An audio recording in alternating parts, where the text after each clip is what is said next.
विद्यार्थियों नमस्कार, मैं डॉक्टर दीपेंद्र कुमार शर्मा आपके अपने YouTube platform chemistry by D Sharma से आपके साथ जुड़ा हुआ हूं। विद्यार्थियों, इस वीडियो लेक्चर में हम जिस टॉपिक को या जिन प्रश्नों को हम लोग सॉल्व करने वाले, डिस्कस करने वाले, या जिन प्रश्नों का हम सॉल्यूशन देखने वाले, हल करने वाले, वो आपको स्क्रीन पर टॉपिक दिखाई दे रहा है। कक्षा 12वीं विषय रसायन शास्त्र यानी कि केमिस्ट्री, यूनिट फर्स्ट, यूनिट का नाम है सॉल्यूशन।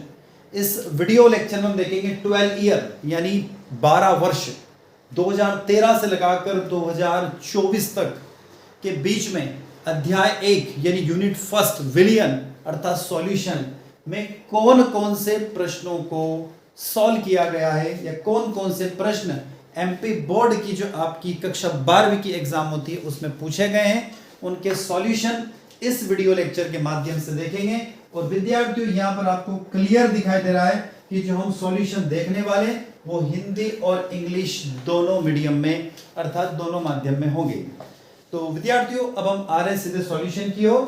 हिंदी और इंग्लिश माध्यम में पिछले 12 वर्षों के पेपर के सॉल्यूशन हम लोग देखेंगे, सन 2013 से लगाकर 2024 तक के, किसके? एमपी बोर्ड के स्टूडेंट्स के लिए, यानी माध्यमिक शिक्षा मंडल भोपाल के द्वारा जो आपकी मुख्य एग्जाम आयोजित की जाती है उसमें पिछले 12 वर्षों में कौन कौन से प्रश्न पूछे गए हैं, उन सभी प्रश्नों का हल इस वीडियो लेक्चर के माध्यम से हम लोग देखेंगे। तो आप लास्ट तक मेरे साथ यानी डॉक्टर दीपेंद्र कुमार शर्मा के साथ आपके अपने YouTube प्लेटफॉर्म पर बने रहिएगा। वीडियो अच्छा लगता है तो लाइक करने में कंजूसी ना कीजिएगा। आपके क्लासमेट तक इस वीडियो को शेयर अवश्य कीजिएगा। और अभी तक आपने आपके चैनल को सब्सक्राइब नहीं किया तो चैनल को सब्सक्राइब भी अवश्य कीजिएगा और कमेंट बॉक्स में कमेंट करके जरूर हमें बताइएगा। तो विद्यार्थियों, हम आगे सीधे ईयर 2013, बिल्कुल आपको स्क्रीन पर 2013 दिखाई दे रहा है। 2013 का एक प्रश्न दिखाई दे रहा है। पहला प्रश्न, व्हाट इज राउल्ट्स लॉ, यानी राउल्ट का नियम क्या होता है।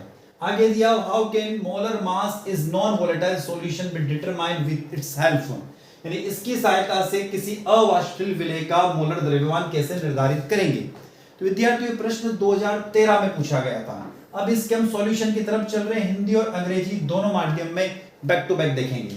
तो इसमें दिया हुआ है कि the vapour pressure of any solution containing non volatile solute in a volatile solvent is directly proportional to the mole fraction of the solvent in the solution. यानी बात क्या कही गई है यहां पर, देखो बहुत अच्छी सी बात की गई है। उस बात की तरफ मैं आपको ले चलता हूं, आपका ध्यान आकर्षित करना चाहूंगा कि जब आपके पास में वेपर प्रेशर की हम बात कर रहे हैं और किसकी बात कर रहे हैं, किसी भी सॉल्यूशन की बात कर रहे हैं, ठीक है ना। तो उसमें कहा गया है किसकी बात की जा रही है, वेपर प्रेशर यानी वाष्प दाब की बात की जा रही है। किसके? किसी भी सॉल्यूशन के वेपर प्रेशर की हम बात कर रहे हैं। क्या कहा जा रहा है उसके अंदर? उसके अंदर कहा जा रहा है, देखो खास बात यह है कि नॉन वोलेटाइल सोल्यूट। अब प्रश्न ये आता है कि भैया ये नॉन वोलेटाइल सोल्यूट क्या होता है, यानी कि गैर अवाष्पशील विलेय, या फिर इसको आप अवाष्पशील विलेय भी कह सकते हैं। तो प्रश्न ये आता है कि अवाष्पशील विलेय या गैर अवाष्पशील विलेय क्या होता है। तो नॉन वोलेटाइल या अवाष्पशील विलेय का मतलब ये होता है जो वेपराइज नहीं हो, जो वाष्पित नहीं हो, जैसे कि NaCl, शुगर, इसको आप क्या बोलोगे, ये नॉन वोलेटाइल होते हैं। यानी यदि आप पानी के अंदर नमक डिसॉल्व कर रहे हैं तो होता क्या है, पानी तो वाष्पित हो जाएगा पर नमक वहीं बना रहता है, यानी सॉल्ट वहीं बना रहता है। तो नमक आपका है कि NaCl क्या है, अवाष्पशील है, नॉन वोलेटाइल है। ये किसके डायरेक्टली प्रोपोर्शनल है? तो उसने कहा इसमें हम क्या कर रहे हैं, वोलेटाइल सॉल्वेंट रह रहे हैं, यानी वोलेटाइल सॉल्वेंट का मतलब पानी हो गया। तो इसमें सीधा सा मैं कह दूं कि जब आप किसी पानी के अंदर नमक को डिसॉल्व कर रहे हैं उसके वेपर प्रेशर की बात की गई है। तो कहा क्या गया, तो वाष्पशील विलायक में किसी अवाष्पशील विलेय युक्त किसी भी विलयन का वाष्प दाब विलयन में विलायक के मोल प्रभाज के समानुपाती होता है। यानी किसके बारे में बात की जा रही है, मोल फ्रैक्शन के बारे में बात की जा रही है। अब मैं उसी मोल फ्रैक्शन की तरफ आपको ले चलता हूं जो हमने डेफिनेशन देखी। देखो यहां उसके मोल फ्रैक्शन की तरफ आगे डेफिनेशन की तरफ मैं आपको ले चल रहा हूं। तो जो डेफिनेशन है वो क्या कह रही है, तो डेफिनेशन यहां पर जो कह रही है हमने लिखा P मतलब उस सॉल्यूशन का प्रेशर, उस सॉल्यूशन का प्रेशर इक्वल टू, क्या लिख सकते हो आप, यहां पर लिखा हुआ है X यानी कि सॉल्वेंट और इनटू P0 यानी विलायक के बारे में बात की गई है। तो हम इसको इस तरीके से भी लिख सकते हैं। देखो मैं इसको लिख के बता देता हूं कि P प्रोपोर्शनली एक्स इस तरीके से लिखा जाता है। पी यानी प्रेशर और एक्स यानी मोल फ्रैक्शन, इस तरीके से हम लिख सकते हैं। तो हमने यहाँ पे क्या कहा, P प्रोपोर्शनली क्या लिख दिया, x लिख दिया। यदि आप थोड़ा सा आगे बढ़ोगे तो हम क्या लिख सकते हैं, P इक्वल टू यहाँ पे क्या लिख सकते हैं, x A P not a, इस तरीके से लिखा जाता है यदि PA वाला सिस्टम हो तो। अब PA क्या है, तो हमने यहाँ पर A क्या मान लिया, इसको मैं ऐसा भी कर सकता हूँ कि A मेरे पास में कोई सॉल्यूट हो गया, ठीक है। और यहां पर यदि मैं आगे बढ़ूं तो P B equal to X B P not B भी लिखा जा सकता है। तो ये आया कहां से, तो भैया ए हमने सॉल्यूट मान लिया, बी हमने सॉल्वेंट मान लिया, तो हमने ये प्रोपोर्शनली साइन हटाया ना, तो उसकी जगह पी नॉट ए और पी नॉट बी हमने रख दिया। तो आप इस तरीके से इसको सॉल्व कर सकते हैं। तो देखो आगे चलते हैं। यहां पर हमारे पास जो इक्वेशन थी ना, इस समीकरण का उपयोग करके हम किसी नॉन वोलेटाइल सॉल्यूट यानी किसी अवाष्पीय विलेय का मोलर द्रव्यमान का निर्धारण कर सकते हैं। तो मोलर द्रव्यमान का निर्धारण करने के लिए फार्मूला यहां पर दिया हुआ है। क्या फार्मूला है, उस फार्मूले को मैं एक बार बता देता हूं। यहां दिया हुआ है फार्मूला, जो भी हम कह लेते हैं पी नॉट ए, इसको ऐसा लिख दो, या फिर यहां पर जो बताएगा उस तरीके से हम लिख दें। क्या बताया गया है कि विद्यार्थियों बताया गया P not minus P divided by P not, इस तरीके से लिख सकते हो। तो ये किसके इक्वल है, तो यहां पर दिया हुआ है W2 M2 divided by W1, sorry यहां पर आ जाएगा M2 और यहां पर आ जाएगा W1 हो जाएगा। तो अब ये है क्या, तो देखो यहां पर दिया हुआ P नॉट जो है vapour pressure of pure solvent यानी शुद्ध विलायक का वाष्प दाब हो जाएगा P नॉट। P क्या है, विलयन का वाष्प दाब, ये जो P दिया हुआ ना ये विलयन का वाष्प दाब हो जाएगा। W2 क्या है, तो W2 दिया हुआ इसके अंदर मास ऑफ सॉल्यूट यानी विलेय का द्रव्यमान हो जाएगा। M2 क्या है, तो मोलर मास ऑफ सॉल्यूट यानी विलेय का मोलर द्रव्यमान हो जाएगा। और W1 क्या है, विलेय का द्रव्यमान, विलायक का द्रव्यमान यानी मास ऑफ सॉल्वेंट हो जाएगा। और M1 molar mass of solvent यानी विलायक का मोलर द्रव्यमान। तो इस पहले प्रश्न का सॉल्यूशन इस तरीके से आप नोट डाउन कर सकते हैं। अब इसके और में क्या पूछा गया था, 2013 का प्रश्न हम देख रहे हैं। अब इसके और में जो क्वेश्चन पूछा गया था वो आपको स्क्रीन पर दिखाई दे रहा है। प्रश्न क्या पूछा गया, प्रश्न पूछा गया है कि calculate the osmotic pressure of 5% solution of glucose at 25 degree centigrade temperature, molar weight of glucose is 18 molecular weight of glucose is 18 gram and R equal to 0.0821।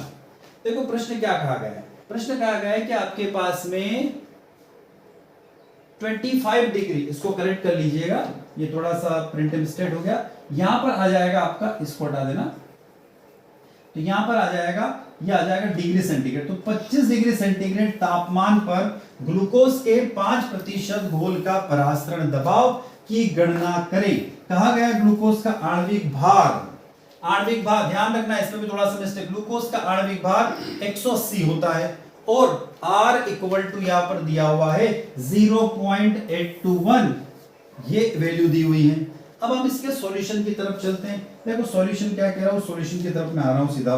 देखो सॉल्यूशन क्या है, सॉल्यूशन दिया हुआ है अकॉर्डिंग टू क्वेश्चन, क्या कहा गया, V equal to 100 ml, तो 100 ml को आप क्या लिख सकते हो, 0.1 लीटर के भी लिख सकते हैं। देखो मैं सीधा सॉल्यूशन के पास आ गया हूं मैं, तो जब हम इसको लिख सकते हैं तो कैसे सॉल्व करें, देखो यहां पर मैं सॉल्यूशन कर रहा हूं, तो हमारे पास फार्मूला क्या होता है, तो ऑस्मोटिक प्रेशर की बात हो रही है हमारे पास में। तो देखो ऑस्मोटिक प्रेशर का फार्मूला होता है पाई इक्वल टू CRT होता है। क्या होता है, पाई इक्वल टू CRT होता है। तो C क्या होता है, तो विद्यार्थियों C होता है N/V होता है। क्या होता है, C N/V। अब N क्या होता है, तो N नंबर ऑफ मोल होता है, तो N होता है W/M हो जाएगा। क्लियर है, तो ये फार्मूला जो है वो यहां से बनकर आया है, ध्यान रखना। तो पाई इक्वल टू CRT, तो पाई इक्वल टू CRT, तो C इक्वल टू होता है N/V, N number of mole, V volume, N क्या होता है, वेट बाय मास होता है। तो इस तरीके से, तो हमारे क्वेश्चन में क्या दिया हुआ, उस क्वेश्चन की तरफ मैं चलता हूं सीधा। तो देखो क्वेश्चन में दिया हुआ है यहां पर 5% की बात की गई है, तो 5% की जगह मैंने W की जगह 5 रख दिया, ठीक है। 5% मतलब 5 ग्राम, और M क्या है, ग्लूकोज का मास कितना, 180 रख दिया। टेम्परेचर कितना कहा उसने, 25 डिग्री सेंटीग्रेड मतलब 298 केल्विन मैंने रख दिया। और R की वैल्यू क्या है, तो R की वैल्यू 0.0821, तो ये मैंने रख दी। और वॉल्यूम कितना है, 100 ml यानी 0.1 लीटर रख दिया। तो इस फार्मूले में यदि आप वैल्यू रखोगे तो आपका आंसर निकल कर आ जाएगा 0.679। आई होप क्लियर हो गया होगा। तो विद्यार्थियों अब हम हमारी यात्रा आ जाती है 2014 की तरफ। 2013 से निकलकर हम लोग आगे 2014 की तरफ। 2014 में क्या क्या प्रश्न पूछे गए थे? तो पहला प्रश्न दिया हुआ निम्नलिखित को परिभाषित करें। Define the following. मोलरिटी और मोलरिटी को परिभाषित करना है, उसको डिफाइन करना है। उसके और में जो क्वेश्चन आएगा उसको आगे देखते हैं। तो देखो मोलरिटी जो उसको हम कैपिटल एम से नोटेट करते हैं, इसे कैपिटल एम से दर्शाया जाता है। आगे क्या दिया हुआ? मोलरता सांद्रता की एक इकाई। Molarity is a unit of concentration expressed S. आगे क्या दिया? देखो डेफिनेशन, बड़ी सरल से डेफिनेशन है। The numbers of moles of solute dissolve इन पर लीटर ऑफ द सॉल्यूशन। यानी हम क्या कह सकते हैं? किसी भी विलय में उपस्थित विलयन के 1 लीटर की जो नंबर्स है उसके बारे में बात हो रही है। तो हम क्या कहा जा सकता है? आगे देख, तो if the number of moles and the volume are divided by 1000 then molarity is expressed as the number of millimoles per millimeter of the solution। तो हम इसे क्या, तो प्रति लीटर घोल में घुले विलय के मोलों की संख्या, तो हम क्या बोल सकते हैं कि 1 लीटर विलयन में उपस्थित विलय के मोलों की संख्या को उसकी क्या बोलते हैं? मोलरता कहते हैं। क्लियर है? अब मोलरता का फार्मूला यहां पर आ गया है, हम आगे फार्मूले की तरफ। तो देखो फार्मूला क्या है? तो मोलरता का सूत्र क्या होता है? तो m इक्वल टू विलय के मोलों की संख्या number of moles of solute. Clear है आपको? तो ये आ गया आपका numbers of moles of solute, ये रहा, और डिवाइडेड बाय क्या? Volume of the solution in litre, यानी किसी विलय के मोलों की संख्या और लीटर में विलय का आयतन। क्लियर? यदि आप इसको मैथमेटिकल फॉर्म में यानी इस फॉर्म में लेकर आते हैं तो इस फॉर्म में आप क्या कर सकते हो? इस फॉर्म में हम देखो इसको क्या बताते हैं, तो इस फॉर्म में यहां पर दिया हुआ है A यानी molarity equal to W weight of solute, W weight of solute यानी विलय का मात्रा गुणित ये गुणा दिया हुआ इनटू 1000 डिवाइडेड बाय यानी उसका भाग देना है। A माने मॉलिक्यूलर मास ऑफ सॉल्यूट और V यानी वॉल्यूम ऑफ द सॉल्यूशन। यहां से आपको क्लियर हो गया होगा। अब आगे चलते हैं। मोललता यानी molarity, it is denoted by small m, इसे स्मॉल m से दर्शाया जाता है। मोलरिटी भी कंसंट्रेशन की यूनिट है, इसकी भी सांद्रता की इकाई होती है। अब मोलरिटी और मोलरिटी में डिफरेंस आता है कि हम क्या बोलते हैं? किसी 1 लीटर विलय में किसी 1 लीटर विलयन में उपस्थित विलय के मोलों की संख्या। ये मोलरता थी, पर मोलरता की परिभाषा में आ गया 1 किलोग्राम। क्या आ गया? 1 किलोग्राम। तो देखो क्या लिखा हुआ? The numbers of moles of solid dissolve in the 1 kg of the solvent. यानी क्या लिखा हुआ? 1 किलोग्राम विलायक में घुले हुए मोलों की संख्या को हम लोग मोललता कहते हैं। If the numbers of mole and the kg are divided by 1000, ठीक है ना? यदि मोलों की संख्या और किलोग्राम में 1000 से विभाजित किया जाए तो मोललता को प्रति ग्राम विलायक में ग्राम मोलों की संख्या के रूप में व्यक्त किया जा सकता है। If the number of moles and the kilogram is divided by 1000, the molarity is expressed as the number of gram moles per gram of solvent हो जाएगा। अब मोलता का सूत्र क्या है? तो देखो सूत्र दे रहा है विलय के मोलों की संख्या, तो number of moles of solute divided bye विलय का द्रव्यमान मास of the solvent in the kilogram. अब फार्मूला वापस ही m इक्वल टू, तो विद्यार्थी यहाँ पर जो m है इसको स्मॉल m कर लेना, ध्यान रखना ये जो m दिया हुआ ना इस m को छोटा m लिख देना। तो small m equal to w into 1000 divided by m into w हो जाएगा। क्लियर है? ये फार्मूला आपको याद हो गई सी। तो ये 2014 के बारे में बात कर रहे हैं। 2014 से हम लोग आगे चल रहे हैं। 2014 का जो सेकंड क्वेश्चन था वो क्या? Determine the molarity of the solution 4 ग्राम पर लीटर कंसंट्रेशन ऑफ NaOH। कहा क्या गया कि आपके पास 4 ग्राम NaOH है और उसको आपको उसकी मोलरता का निर्धारण करना है। क्या? 4 ग्राम NaOH की मोलरता का निर्धारण करना है। तो देखो हमारा फार्मूला क्या है? Molarity number of moles divided by amount of the solution in litre. तो क्वेश्चन में मोलरता क्या है? मोलों का अंश, तो मोलों की संख्या बाय घोलों की मात्रा। तो देखो यहाँ पर क्या दिया NaOH का मोलर मास क्या दिया हुआ है? तो मैं आ गया हूँ NaOH के मोलर मास की तरफ। Na का मास कितना होता है विद्यार्थियों? 23 होता है। ऑक्सीजन का कितना होता है? 16 होता है। और हाइड्रोजन का कितना होता है? 1 होता है। तो टोटल मास निकलकर 40 आ गया NaOH का। NaOH का मोलर द्रव्यमान कितना है भैया? तो ये 40 हो गया, अभी हमने लिखा।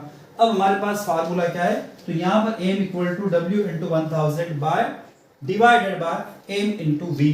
तो यहाँ पर क्वेश्चन में दिया 4 ग्राम गुणा 1000 बट्टा 40 गुणा 1000। अब आप बोलोगे सर 1000, क्योंकि उसने ये नहीं कहा कितने में, तो जब ये नहीं कहा कितने लीटर में डिजोल्व है तो आप सीधा सा अंडरस्टूड हो जाएगा कि भाई 1 लीटर में डिजोल्व है, तो आंसर उसका 0.1 निकल कर आ जाएगा। क्लियर है? अब हम चलते हैं और में क्या क्वेश्चन आया। तो देखो विद्यार्थियों, यहां पर जब हम क्वेश्चन की बात करी ना, तो देखो उसमें क्वेश्चन को आपको बता देता हूं कि 2014 में एक क्वेश्चन आया था मोलरिटी और मोलरिटी वाला। क्लियर है? देखो 2014 में क्या पूछा, डिफाइन द फॉलोइंग मोलरिटी और मोलरिटी, यानी मोलरता और मोलरता को परिभाषित करें। और उसका सेकंड पार्ट जो पूछा था उसने कहा कि 4 ग्राम NaOH को डिसॉल्व कर देते हैं 1 लीटर सॉल्यूशन में, तो उसकी मोलरता ज्ञात करो, मोलरिटी को पता करो। ये हो गया। अब इसके और में क्या आया था, तो इसके और में आया था define the following Henry law and normality. तो हेनरी लॉ किसके बारे में बात करता, उसको हम समझ लेते हैं। देखो तो हेनरी लॉ जो है वो आपको अच्छे से पता होगा, हमने पढ़ा हुआ हेनरी लॉ को पहले। तो हेनरी लॉ क्या कह रहा है, तो Henry law is the gas law. Henry law क्या, हेनरी का नियम एक गैस का नियम है, ठीक है, जो ये बताता है कि किसी तरल पदार्थ में घुली हुई गैस की मात्रा तरल पदार्थ के ऊपर उस गैस के आंशिक दबाव के सीधे समानुपात में होती है जब तापमान स्थिर रखा जाता है। तो Henry law is the gas law which state at the amount of gas that is dissolved in a liquid is directly proportional to the partially pressure। देखो क्या कह रहा है वो, partially pressure of that gas about the liquid when the temperature kept is constant। क्या कहा गया है, तापमान को स्थिर रखना है। तो हेनरी लॉ जो बता रहा है वो क्या कह रहा है कि किसी गैस का नियम है और किसी तरल पदार्थ में घुली हुई गैस की मात्रा यानी कि अमाउंट की बात हो रही है, तो एम इज डायरेक्टली प्रोपोर्शनली क्या हो जाएगा, पी हो जाएगा। देखो आगे चलते हैं, आगे फार्मूला दिया हुआ, तो the constant of proportionally for this relationship is called Henry law. इस संबंध को हम लोग क्या बोलते हैं, हेनरी स्थिरांक कहते हैं। और यहाँ पर KH को हेनरी कांस्टेंट के नाम से दर्शाया जाता है। और इसका मैथमेटिकल एक्सप्रेशन ये दे रखा जो मैं भी आपको कह रहा था। मैथमेटिकल एक्सप्रेशन क्या कह रहा है, यहाँ पर आ गया मैथमेटिकल एक्सप्रेशन आप लोगों के लिए लेंगे। तो देखो यहाँ पर मैथमेटिकल एक्सप्रेशन ये कह रहा है कि m प्रोपोर्शनली p, क्या कहा जा रहा है कि m प्रोपोर्शनली p कहा जा रहा है। और क्या लिख सकता हूं मैं, m प्रोपोर्शनली साइन हटाऊंगा तो यहाँ पर क्या आ गया, KH आ गया।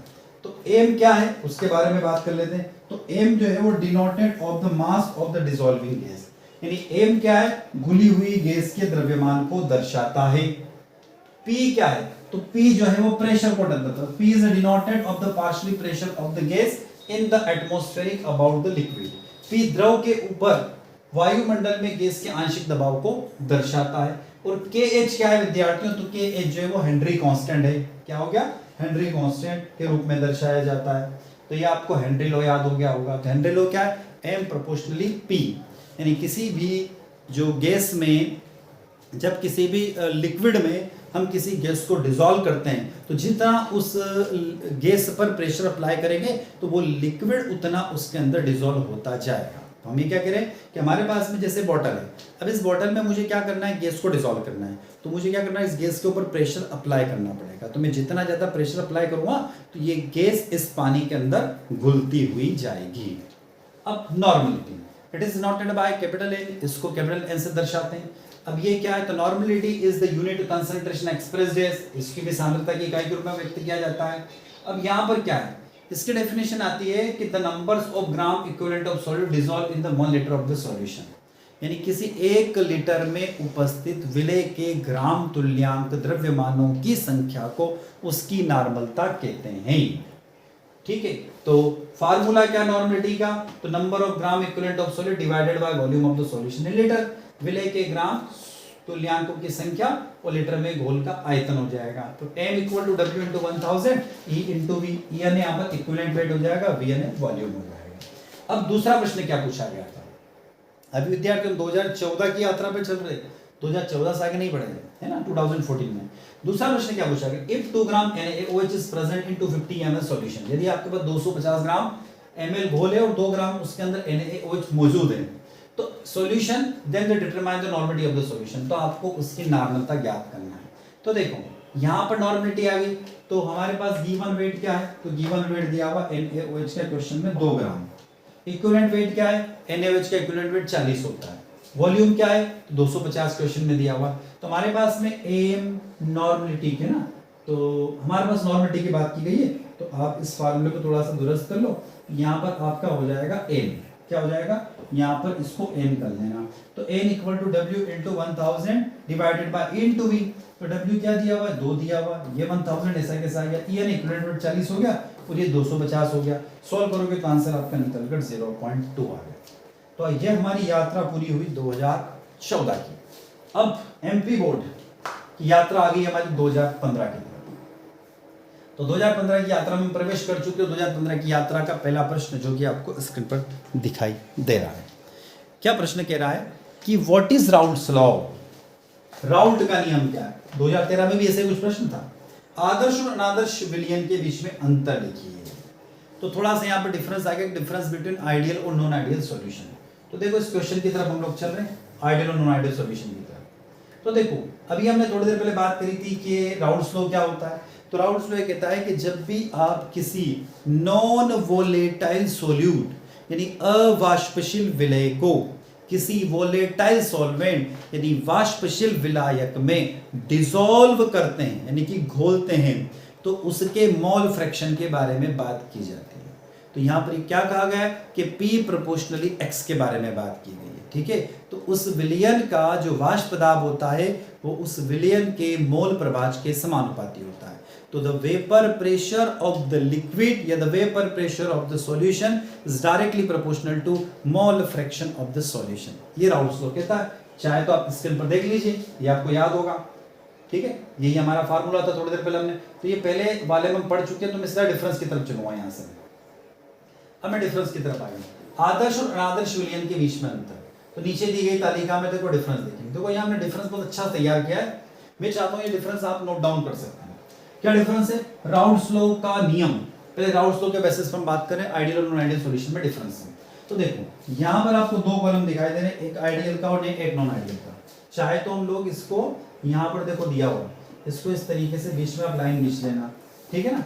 तो पहले जो लाइन खींची है उसमें क्या बताया गया, देखो मैं यहाँ पर आ रहा हूँ, ये पहला पॉइंट आ गया। पहला पॉइंट किसके बेसिस पर है, पहला पॉइंट से राउल्ट्स लॉ के बेसिस पर। आदर्श विलयन यानी कि जो आइडियल सॉल्यूशन होते हैं वो दे ओबे राउल्ट्स लॉ, ये राउल्ट्स के नियम का पालन करते हैं। और नॉन आइडियल सॉल्यूशन जो होते हैं they do not obey Raoult's law, यानी राउल्ट्स के नियम का पालन नहीं करते हैं। क्लियर। तो ये पहला पॉइंट होगा। दूसरे पॉइंट की तरफ मैं आपको ले चल रहा हूं, मॉलिक्यूलर इंटरेक्शन यानी आणविक अंतरक्रियाएं। तो intermolecular interaction between solute and solvent is the same as that the pure component। यानी विलय और विलायक के बीच में जो अंतर आणविक अंतर क्रियाएं होती है वो शुद्ध घटकों के समान होती है, यानी प्योर कंपोनेंट की इक्वल होती है। और यहाँ पर या तो उससे कमजोर होगी या उससे मजबूत हो जाती है। आपको दिख रहा है intermolecular interaction between the solute and solvent is the weaker और stronger than that of the between pure components. यानी विलय और विलायक के बीच में अंतर आणविक अंतरक्रियाएं शुद्ध घटकों के बीच की आणविक अंतरक्रियाओं की तुलना में कमजोर या मजबूत होती है। उसके बाद आती है टोटल वेपर प्रेशर, तीसरा पॉइंट। तो total vapour pressure is the same as prediction of the Raoult's law. आदर्श विलयन यानी आइडियल सॉल्यूशन में क्या होता है, राउल्ट्स का जो प्रेशर होता है उसके इक्वल होता है। तो इसमें क्या कहा गया है कि the total vapour pressure increase और decrease from the predict of Raoult's law. यानी राउल्ट्स के नियम के अनुसार कुल वाष्प दाब या तो बढ़ेगा या फिर घटेगा, और उसमें वाष्प दाब आइडियल सॉल्यूशन या आदर्श विलयन में एक जैसा रहता है। तीसरा पॉइंट एंथैल्पी ऑफ मिक्सिंग, मिश्रण की एंथैल्पी। यहाँ पर क्या होता है, del H mixing equal to 0 और del H mixing do not equal to 0। यानी आप सोल्यूट और सॉल्वेंट को मिलाओगे तो एंथैल्पी में कोई भी परिवर्तन यानी एंथैल्पी में कोई भी चेंजेस नहीं आएगा। किसमें, आइडियल सॉल्यूशन में। और नॉन आइडियल सॉल्यूशन में क्या होगा कि जब आप सोल्यूट और सॉल्वेंट को मिलाओगे तो उसकी जो एंथैल्पी होती है उसमें आपको चेंज देखने को मिलता है, या तो यहाँ से बड़ा होगा या छोटा होगा। Next volume of mixing. तो यहाँ volume of mixing equal to 0 होगा या volume mixing equal to not equal to 0 हो जाएगा। घटकों का पृथक्करण, घटकों को आंशिक आसवन द्वारा अलग अलग किया जा सकता है, यानी कि पार्शियल डिफरेंशिएशन द्वारा अलग किया जा सकता है, और यहाँ पर आप अलग नहीं कर सकते हैं। अब बात करते हैं azeotropic mixture. Ideal solution azeotropic mixture नहीं बनाते हैं, और नॉन आइडियल सॉल्यूशन जो होते हैं वो एजोट्रोपिक मिक्सचर को बना लेते हैं। नेक्स्ट एग्जांपल बेंजीन और टॉलुइन, हेक्सेन और हेप्टेन आदि। यानी सभी तनु विलयन लगभग आदर्श विलयन की तरह व्यवहार करते हैं। जितने भी डाइल्यूट सॉल्यूशन होते हैं वो क्या होते हैं, आइडियल सॉल्यूशन होते हैं। इधर एथेनॉल और एसीटोन, कार्बन डाइसल्फाइड और एसीटोन, फिनॉल और एनिलीन, क्लोरोफॉर्म और एसीटोन एटसेट्रा। तो ये आपका डिफरेंस तैयार हो जाता है यहाँ पर। ठीक है विद्यार्थियों, अब आगे हम लोग आगे इसके और में क्या प्रश्न है, और में व्हाट इज ऑस्मोटिक प्रेशर, 2015 का प्रश्न। व्हाट इज ऑस्मोटिक प्रेशर यानी परासरण दबाव या परासरण दाब क्या होता है। परासरण दबाव के निर्धारण के लिए बर्कले हार्टले विधि का एक लेबल वाला आरेख बनाइए। तो आपको बर्कले हार्टले विधि का एक लेबल वाला आरेख बनाना। देखो पहले परासरण दाब की तरफ आ जाता हूँ। ऑस्मोसिस क्या होता है पहले तुम समझ लेते हैं। तो ऑस्मोसिस क्या है, ऑस्मोसिस वह प्रक्रिया जिसमें विलायक के कण कम सांद्रता से अधिक सांद्रता की तरफ अर्धपारगम्य झिल्ली से होकर स्वतः गति करते रहते हैं, उसे हम परासरण कहते हैं। The process in which solvent particle move from the lower concentration to higher concentration through a semi-permeable membrane is called osmosis.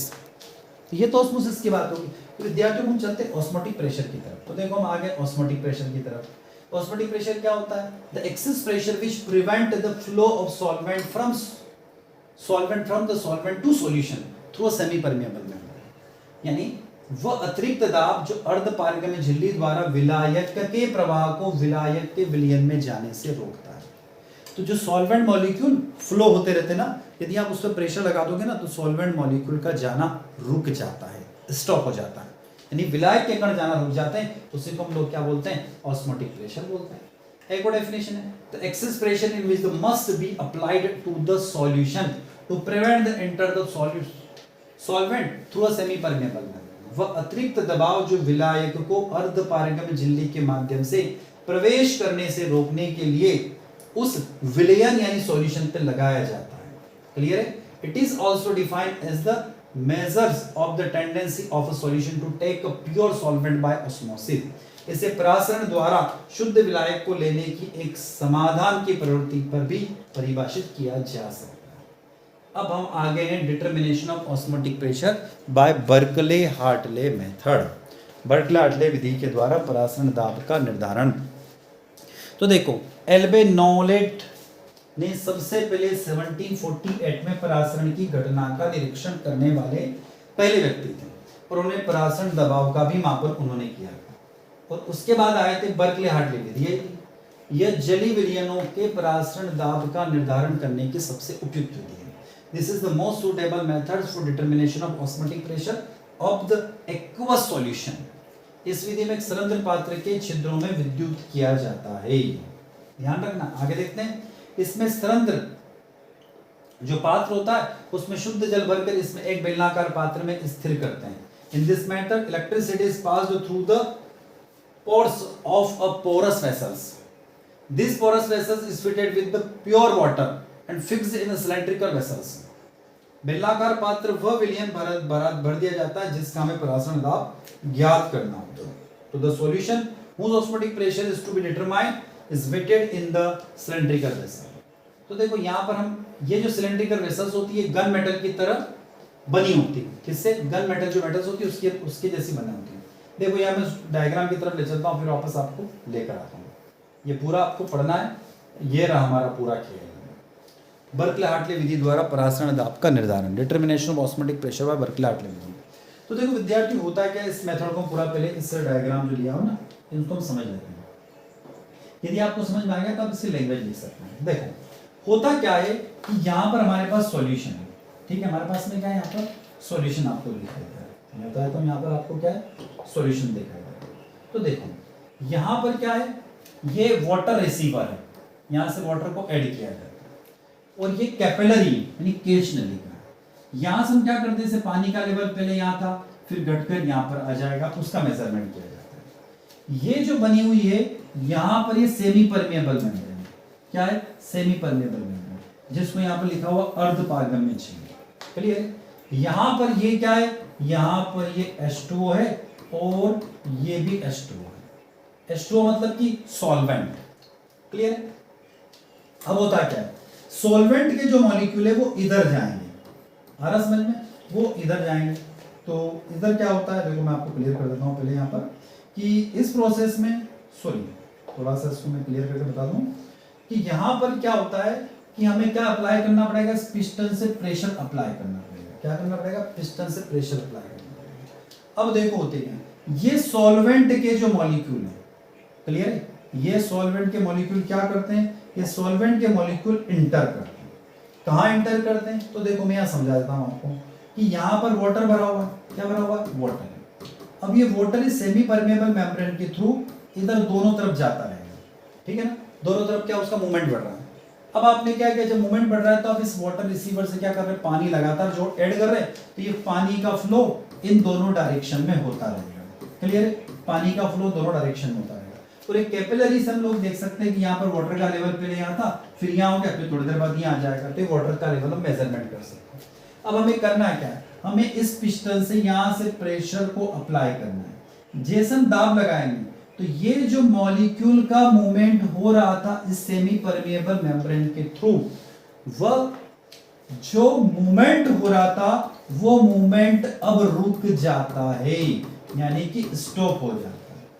जब वो स्टॉप हो गया तो हमने कितना प्रेशर अप्लाई किया उसको मैनोमीटर के द्वारा, इस मीटर के द्वारा नोट कर लिया जाता है, क्लियर। और यही हमारा क्या है, इसको हम लोग पता कर सकते हैं कितना प्रेशर लगाया जिससे ऑस्मोसिस की प्रोसेस रुक गई, उसको हम लोगों ने क्या नाम दे दिया, ऑस्मोटिक प्रेशर नाम दे दिया, क्लियर है।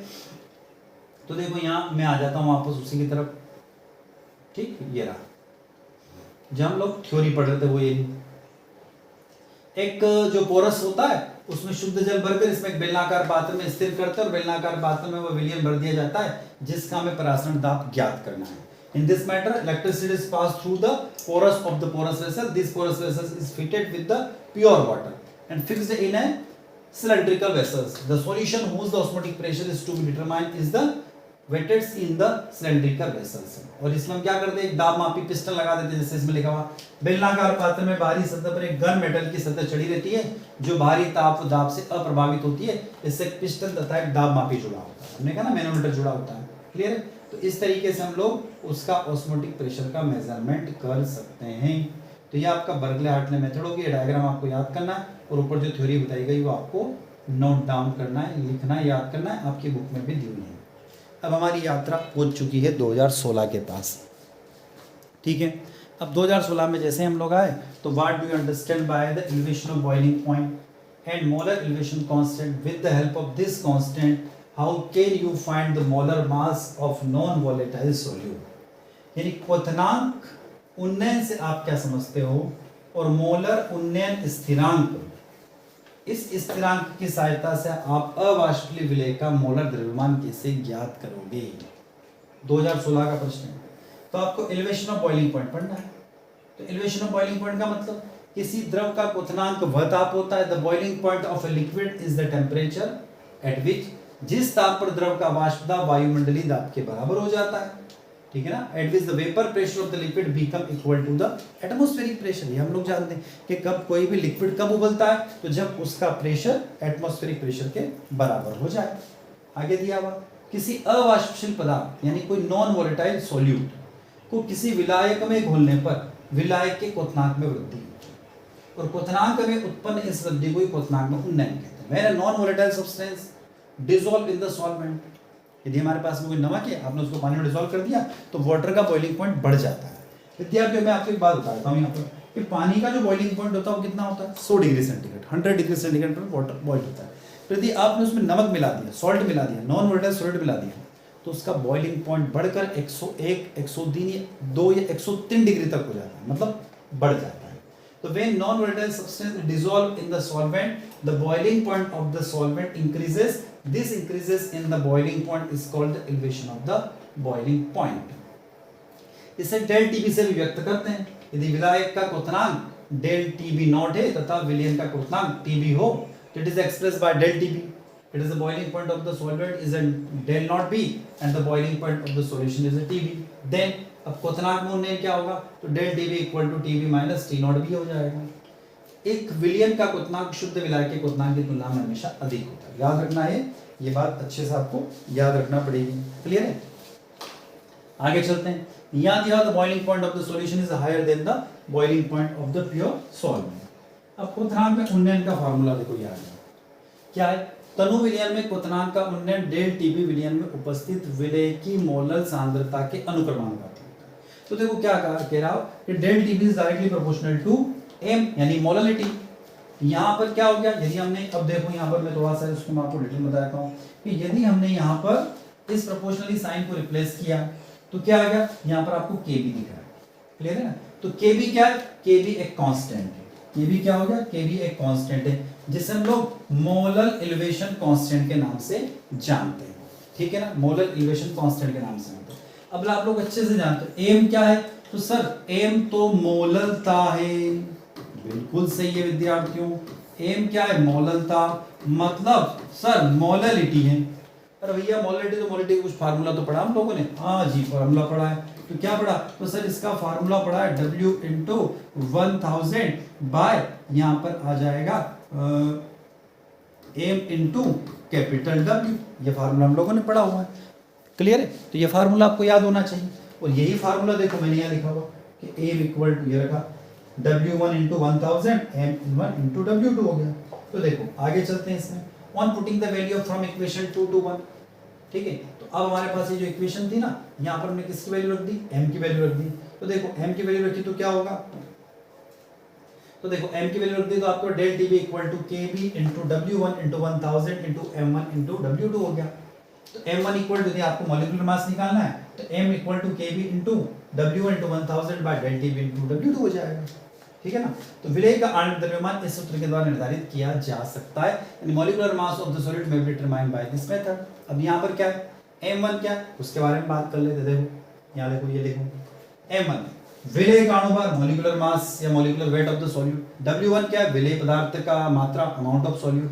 W2 अमाउंट ऑफ सॉल्वेंट, विलायक की मात्रा। KB क्या है, मोलर उन्नयन स्थिरांक, मोलर एलिवेशन कांस्टेंट। और डेल टीबी क्या है, क्वथनांक में उन्नयन यानी elevation of the boiling point हो जाएगा। अब उसके बाद मोलर एलिवेशन कांस्टेंट क्या होता है, तो देखो ये डेफिनेशन दी हुई है, इसको आप नोट डाउन कर लेना, लिख लो। मैं थोड़ा बोर्ड से हट रहा हूँ, मैं आपको समझा देता हूँ इसको। तो मोलर एलिवेशन कांस्टेंट क्या होता है, तो यहाँ पर क्या दिया हुआ है, किसी विलायक के 1000 ग्राम में विलेय पदार्थ के 1 ग्राम को घोलने पर क्वथनांक में जो उन्नयन प्राप्त होता है उसे मोलर उन्नयन स्थिरांक कहते हैं। इसे KB द्वारा व्यक्त किया जाता है।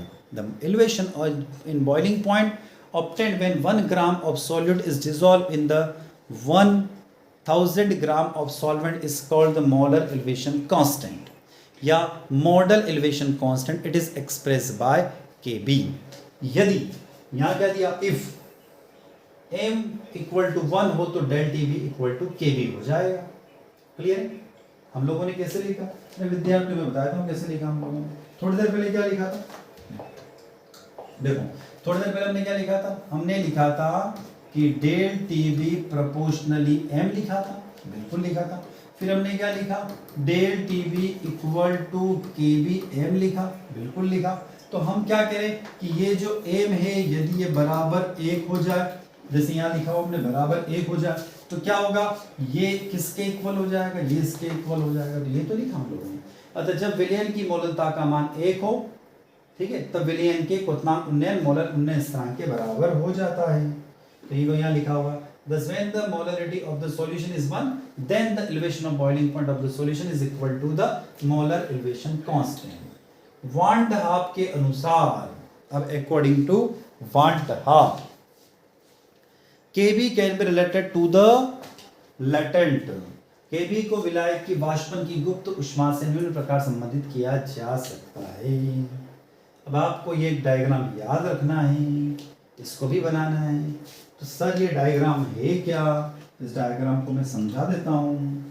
देखो डायग्राम जो बना हुआ है वो यहाँ पर टेम्परेचर, क्लियर है, देखिएगा यहाँ पर टेम्परेचर और वेपर प्रेशर के बीच में हमने इस ग्राफ को प्लॉट किया, क्लियर।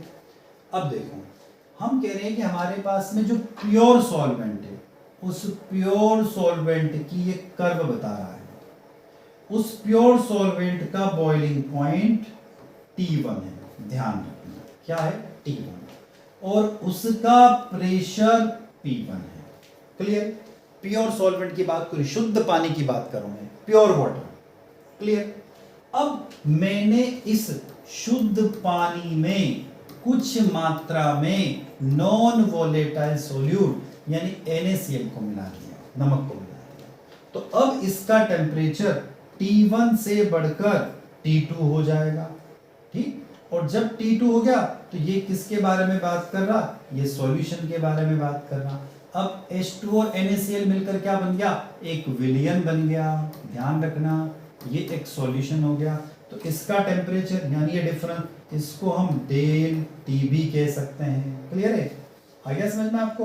तो ये यहाँ पर ये इसका भी प्रेशर P1 होगा और यहाँ पर हम कहें तो ये प्रेशर P2 हो जाएगा। क्लियर, तो ये टेम्परेचर का जो डिफरेंस है यही क्या कहलाता है, डेल टीबी कहलाता है। कब, ये पूरी घटना कहाँ पर हुई है, 1 एटमॉस्फेरिक प्रेशर पर इसको हमने प्लॉट किया है। तो आप ये ग्राफ बनाकर इसका भी आप डिस्क्रिप्शन कर सकते हैं।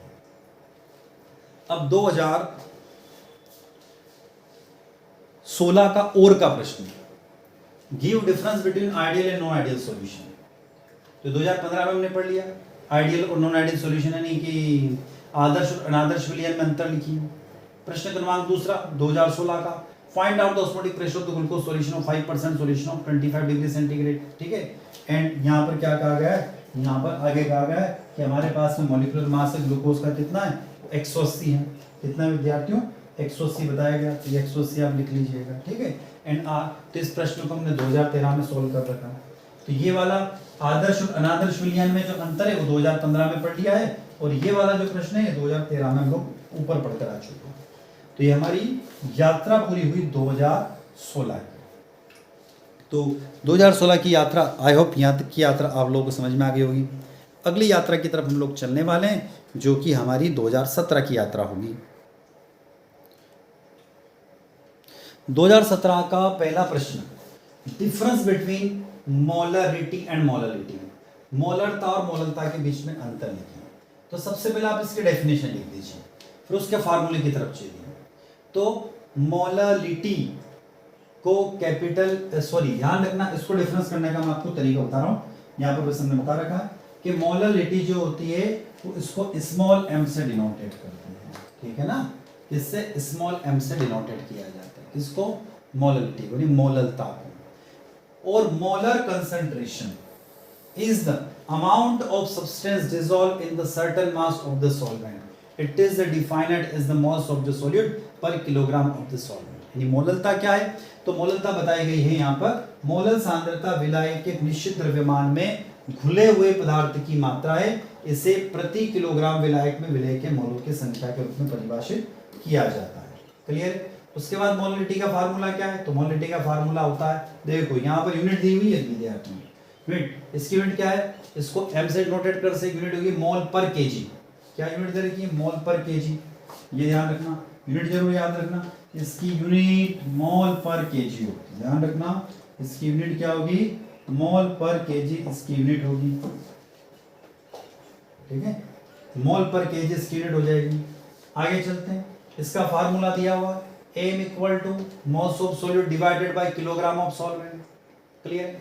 अब मैं आ गया मोलरता की परिभाषा के पास। क्या है मोलरता की परिभाषा, मोलरता की परिभाषा क्या है, इसको कैपिटल M से डिनोटेट करते हैं, is the amount of the substance in certain volume of solution.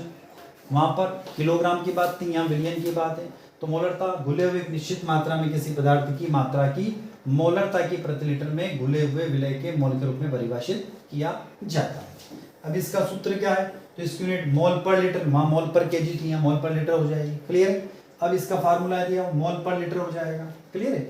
और आप एक और डिफरेंस इस बेसिस पर भी याद कर सकते हैं। ये जो मैंने तैयार किया वो आपको येलो लाइन में दिख रहा होगा यहाँ पर, ठीक है ना। कंसंट्रेशन, मोलरिटी क्या है, capital M, concentration the mass of the solute पर लीटर ऑफ द सॉल्यूशन, यानी किसी विलय में उपस्थित विलय के मोलों की संख्या, किसी विलयन में उपस्थित विलय के मोलों की संख्या। और मोललता क्या होगी, किसी 1 किलोग्राम विलायक में उपस्थित विलय के मोलों की संख्या। इसको कैपिटल M से नोटेट करते हैं, इसको स्मॉल m से नोटेट करते हैं। इसकी यूनिट क्या होगी, मोल्स पर लीटर, इसकी यूनिट किलोग्राम पर, मोल्स पर केजी हो जाएगा। ये वॉल्यूम में रहता, ये मास में रहता, ये आपका डिफरेंस हो गया। अब हम आगे अगले डिफरेंस की तरफ। 2017 का अगला प्रश्न है, difference between positive and negative deviation, धनात्मक विचलन और ऋणात्मक विचलन में अंतर लिखिए। क्लियर है ना। तो अब आदर्श अनादर्श विलयन जो होता है ना, नॉन आइडियल सॉल्यूशन, वो कितने प्रकार का होता है, 2 टाइप का होता है। Non ideal solution is 2 type, एक तो पॉजिटिव और एक नेगेटिव, यानी धनात्मक और ऋणात्मक विचलन हो गया। अब धनात्मक विचलन क्या होता है? तो वे राउल्ट के नियम का पालन करते हैं, धनात्मक विचलन दर्शाते हैं। It's show Raoult's law, it's positive deviations. Clear है? और ये क्या करेंगे? राउल्ट का नियम का पालन करेंगे और नेगेटिव डेविएशन दर्शाते हैं। तो देखो यहाँ दिया हुआ है, ये आपको समझ में आ जाएगा, P1 greater than P1 not x1, और यहाँ दिया हुआ P1 less than P not 1 x1। इस तरीके से P2 greater than P2 not x2, P2 less than P2 not x2 हो जाएगा। सेकंड, विलयन का आयतन विलेय तथा विलायक के कुल आयतन से अधिक होता है, यानी del V mixing equal to positive, और यहाँ विलयन का आयतन विलेय तथा विलायक के कुल आयतन से कम होगा। मतलब कहने का मतलब है कि जब हम सॉलिड और सॉल्वेंट को आपस में ऐड करेंगे ना तो उसका वॉल्यूम हमेशा ज्यादा होगा, और जब आप यहाँ सॉलिड और सॉल्वेंट को ऐड करोगे तो उसका वॉल्यूम हमेशा कम होगा, यानी the volume is increases, the volume is decreases when added to solute and solvent. तीसरा पॉइंट है, विलेय तथा विलायक को मिलाने पर ऊष्मा अवशोषित होती है। जब हम सॉलिड और सॉल्वेंट को मिलाएंगे ना तो वहां पर जो हीट है वो एब्जॉर्ब होगी, और यहाँ पर क्या होगा? सॉलिड और सॉल्वेंट को मिलाने पर हीट क्या होगी? इवॉल्व होगी या इमिट होगी। चौथा पॉइंट जो दिया हुआ है, विलयन के घटकों के मध्य आकर्षण शुद्ध घटकों की तुलना में कम होता है। मतलब सॉलिड और सॉल्वेंट में क्या होगा? अट्रैक्शन कम होता है पॉजिटिव में, और नेगेटिव में सॉलिड और सॉल्वेंट के बीच में अट्रैक्शन क्या हो जाता है? ज्यादा हो जाता है।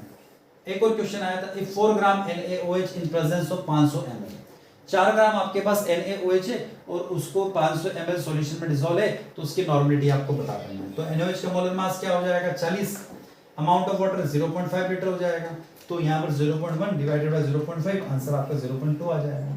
अगला क्वेश्चन क्या था? 2017 की यात्रा पे में भी फॉर्मलिता, पीपीएम और ऑस्मोटिक प्रेशर, इनको आपको समझाना है। तो फॉर्मलिटी क्या? It is noted bye FM, इसे एफएम से दर्शाते हैं। It is express the concentration, ये कंसंट्रेशन को व्यक्त करता है। Number of gram formula mass of the solid dissolve in 1 litre of the solution, किसी 1 लीटर विलयन में उपस्थित ग्राम सूत्र द्रव्यमानों की संख्या को उसकी फॉर्मलता कहते हैं।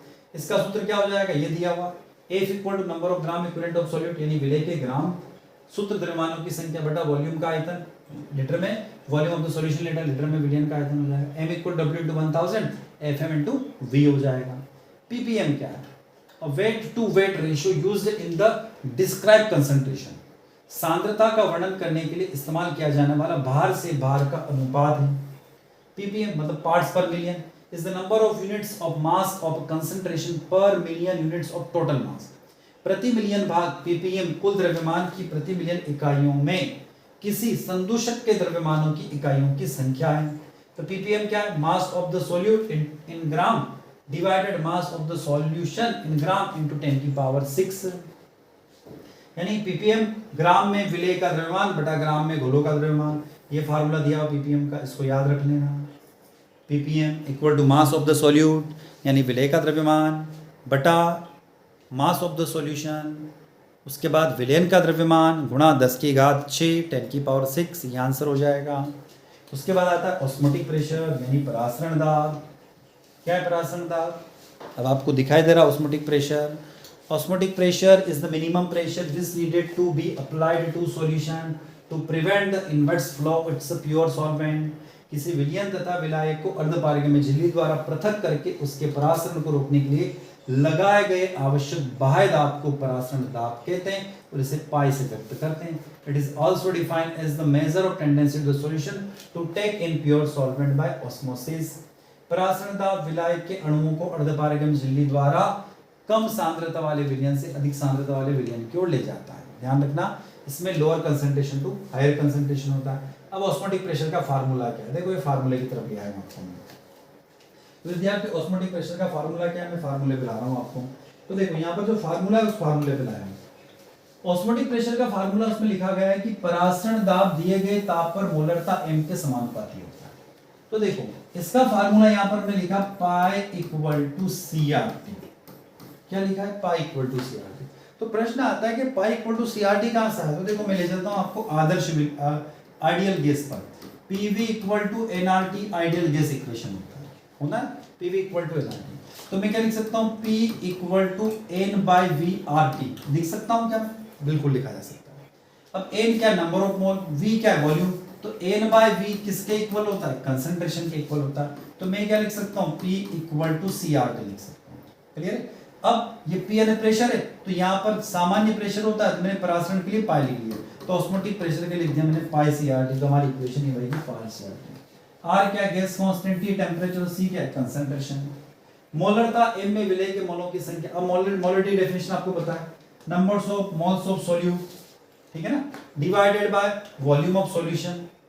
क्लियर। अब आगे चलते हैं, देखो पाई इक्वल टू मैंने लिखा NV/RT, pi V equal to NRT, तो हमने लिखा पाई इक्वल टू W/RT/MV। अब ये कहां से आया, तो देखो विद्यार्थियों, ये जहां से आया ना उसके बारे में आपको बताता हूँ। मैंने आपको ये लिखा यहाँ तक तो आपको समझ में आ गया, तो मैंने क्या लिखा था, PV इक्वल टू NRT लिखा था, ये वाली पोर्शन भी लिखा था मैंने। तो मैंने इस P को किस में कन्वर्ट कर दिया, पाई में कन्वर्ट कर दिया। पाई मतलब osmotic pressure, V equal to मैंने NRT लिख दिया यहाँ पर। क्लियर है। अभी हमने क्या कहा था, एन क्या है, तो विद्यार्थी एन बाय, आप लोग अच्छे से जानते हो W/M होता है, तो मैं क्या लिख सकता हूँ, pi V equal to W/M RT लिखी जा सकती है। एन क्या है, ये W/M हो गया। क्लियर है। अब मुझे क्या निकालना, मास, तो मैंने लिखा M इक्वल टू, मैं क्या लिख सकता हूँ, WRT बाय क्या बचा, मेरे पास बचा हुआ है पाई बचा और V बचा, ये आ गया। तो ये वाली इक्वेशन निकल कर आ गई। इस इक्वेशन से आप मॉलिक्यूलर मास निकाल सकते हो, ठीक है ना, और इस इक्वेशन से आप ऑस्मोटिक प्रेशर का कैलकुलेशन कर सकते हो, या फिर सबसे short equation pi equal to CRT से भी आप कैलकुलेट कर सकते हो। आई होप आपको समझ में आ गया होगा। चलो आगे चलते हैं इसमें। अब ये तो हमारी यात्रा कहाँ तक की पूरी हो गई, 2017 तक की यात्रा पूरी हो गई। अब हमारी यात्रा 2018 की तरफ बढ़ रही है।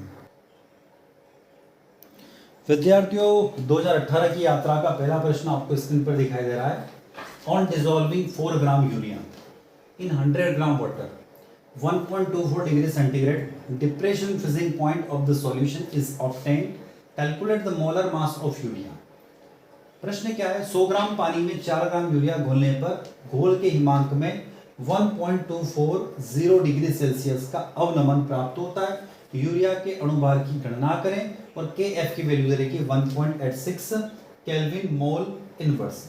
ये क्वेश्चन आप ध्यान से पढ़ लीजिए। इस क्वेश्चन के हम लोग सॉल्यूशन की तरफ चल रहे हैं। शायद हमारा जो वीडियो है उसको, जो वीडियो लेक्चर है उसका लेंथ मुझे भी ऐसा लग रहा है कि लगभग 50 मिनट के लगभग 50-55 मिनट हो चुका है।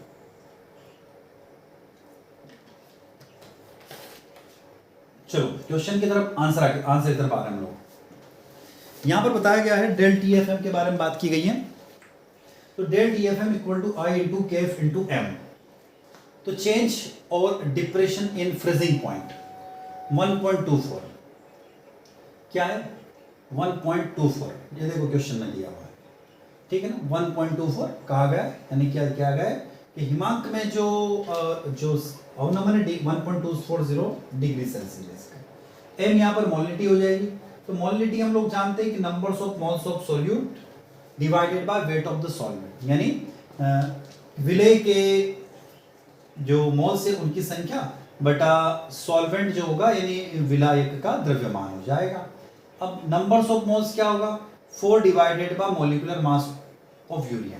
तो देखो 4 ग्राम यूरिया दिया तो हमने ये निकाल लिया नंबर्स ऑफ मोल। तो मोल निकालने का फार्मूला क्या है, तो मोल निकालने का फार्मूला आप अच्छे से जानते हो, क्या फार्मूला होता है। तो मोल निकालने का फार्मूला होता है वेट बाय मास। क्या होता है, एन को निकाला जाता है W/M से। तो आपको क्वेश्चन में W क्या दिया हुआ है, 4 ग्राम यूरिया दिया, तो मॉलिक्यूलर मास हमें क्या करना है, पता करना है। यूरिया का आणविक भार पता करना है। तो यूरिया क्या है, एक नॉन वोलेटाइल सॉल्वेंट है, ठीक है ना, और इसका बॉन्ड ऑफ फैक्टर जो I इक्वल टू क्या होगा, वो 1 हो जाएगा।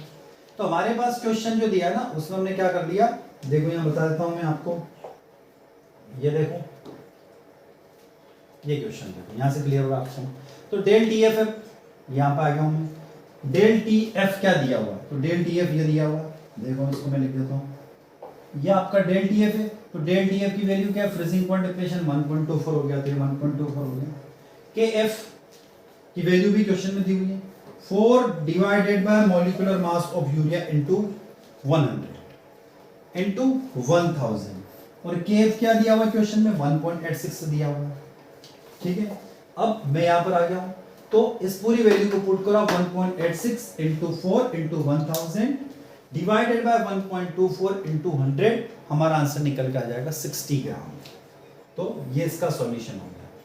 अगला प्रश्न, calculate the osmotic pressure of the solution which contain 68.4 gram of sucrose in 1000 ml solution at 298 kelvin temperature. 298 kelvin ताप पर 1000 मिलीलीटर घोल में 68.4 ग्राम सुक्रोज युक्त घोल के परासरण दाब की गणना करो। तो परासरण दाब अच्छे से याद रखना, पाई इक्वल टू सीआरटी। तो ऑस्मोटिक प्रेशर क्या होता है, ये पाई इक्वल टू सीआरटी हमारे पास फार्मूला आ गया। पाई क्या है, तो यहां पर C concentration of the solution, विलियन की सांद्रता, R gas constant, T temperature of the solution, विलियन का ताप हो जाएगा। और द कंसंट्रेशन के आल्सो रिटन, सी को हम क्या लिखते हैं, एम बाय वी लिखते हैं, मैंने आपको ऊपर भी बताया था। हमारे पास क्या हो गया, पाई इक्वल टू सीआरटी हो गया। तो हम क्या लिख सकते हैं, ऑस्मोटिक प्रेशर का formula pi equal to CRT हो जाएगा या pi equal to N by V RT हो जाएगा।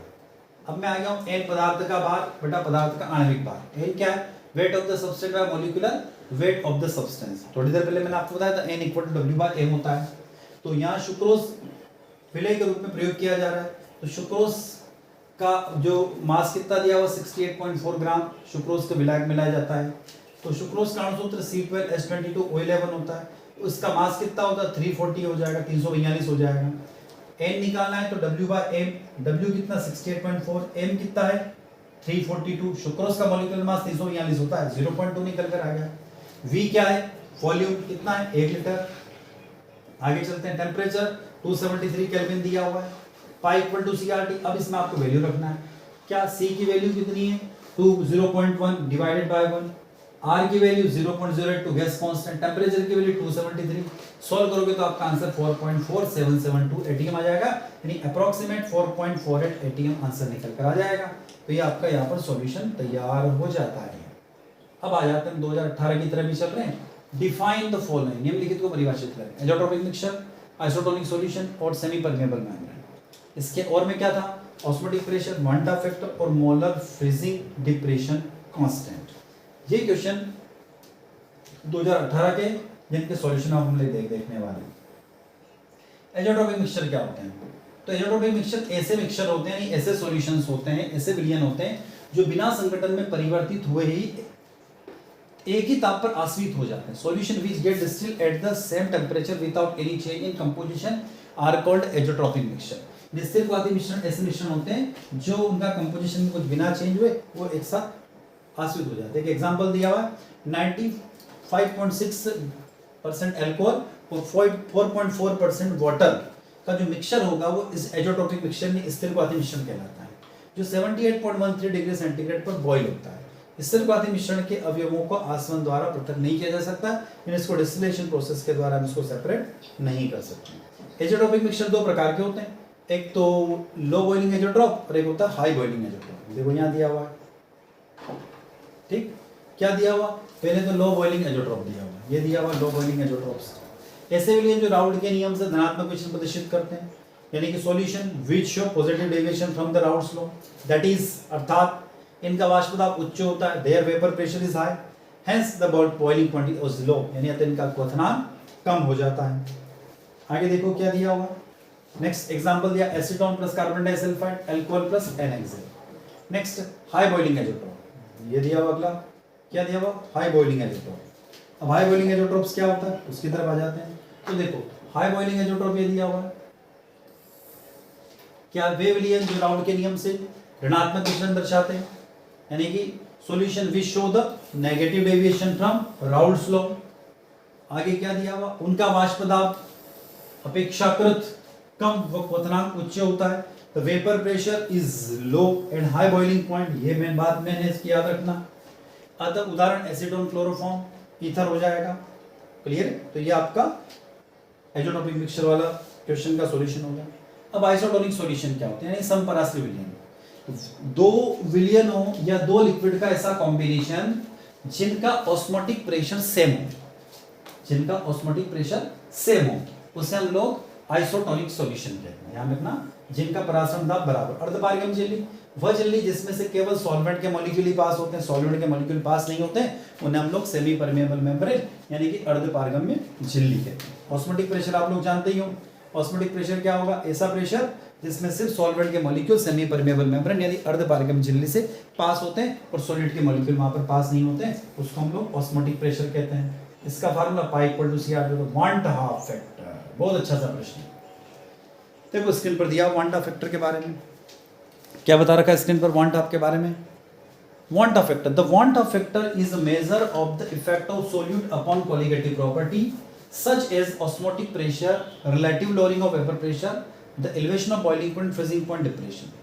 वांट हाफ कारक विलय के ऑस्मोटिक दबाव, वाष्प दाब में कमी, क्वथनांक में वृद्धि और हिमांक में अवनमन जैसे गुणों पर पड़ने वाले प्रभावों की बात करता है। तो विद्यार्थी ध्यान रखना, वांट हाफ ऑस्मोटिक प्रेशर के बारे में बात नहीं करता है।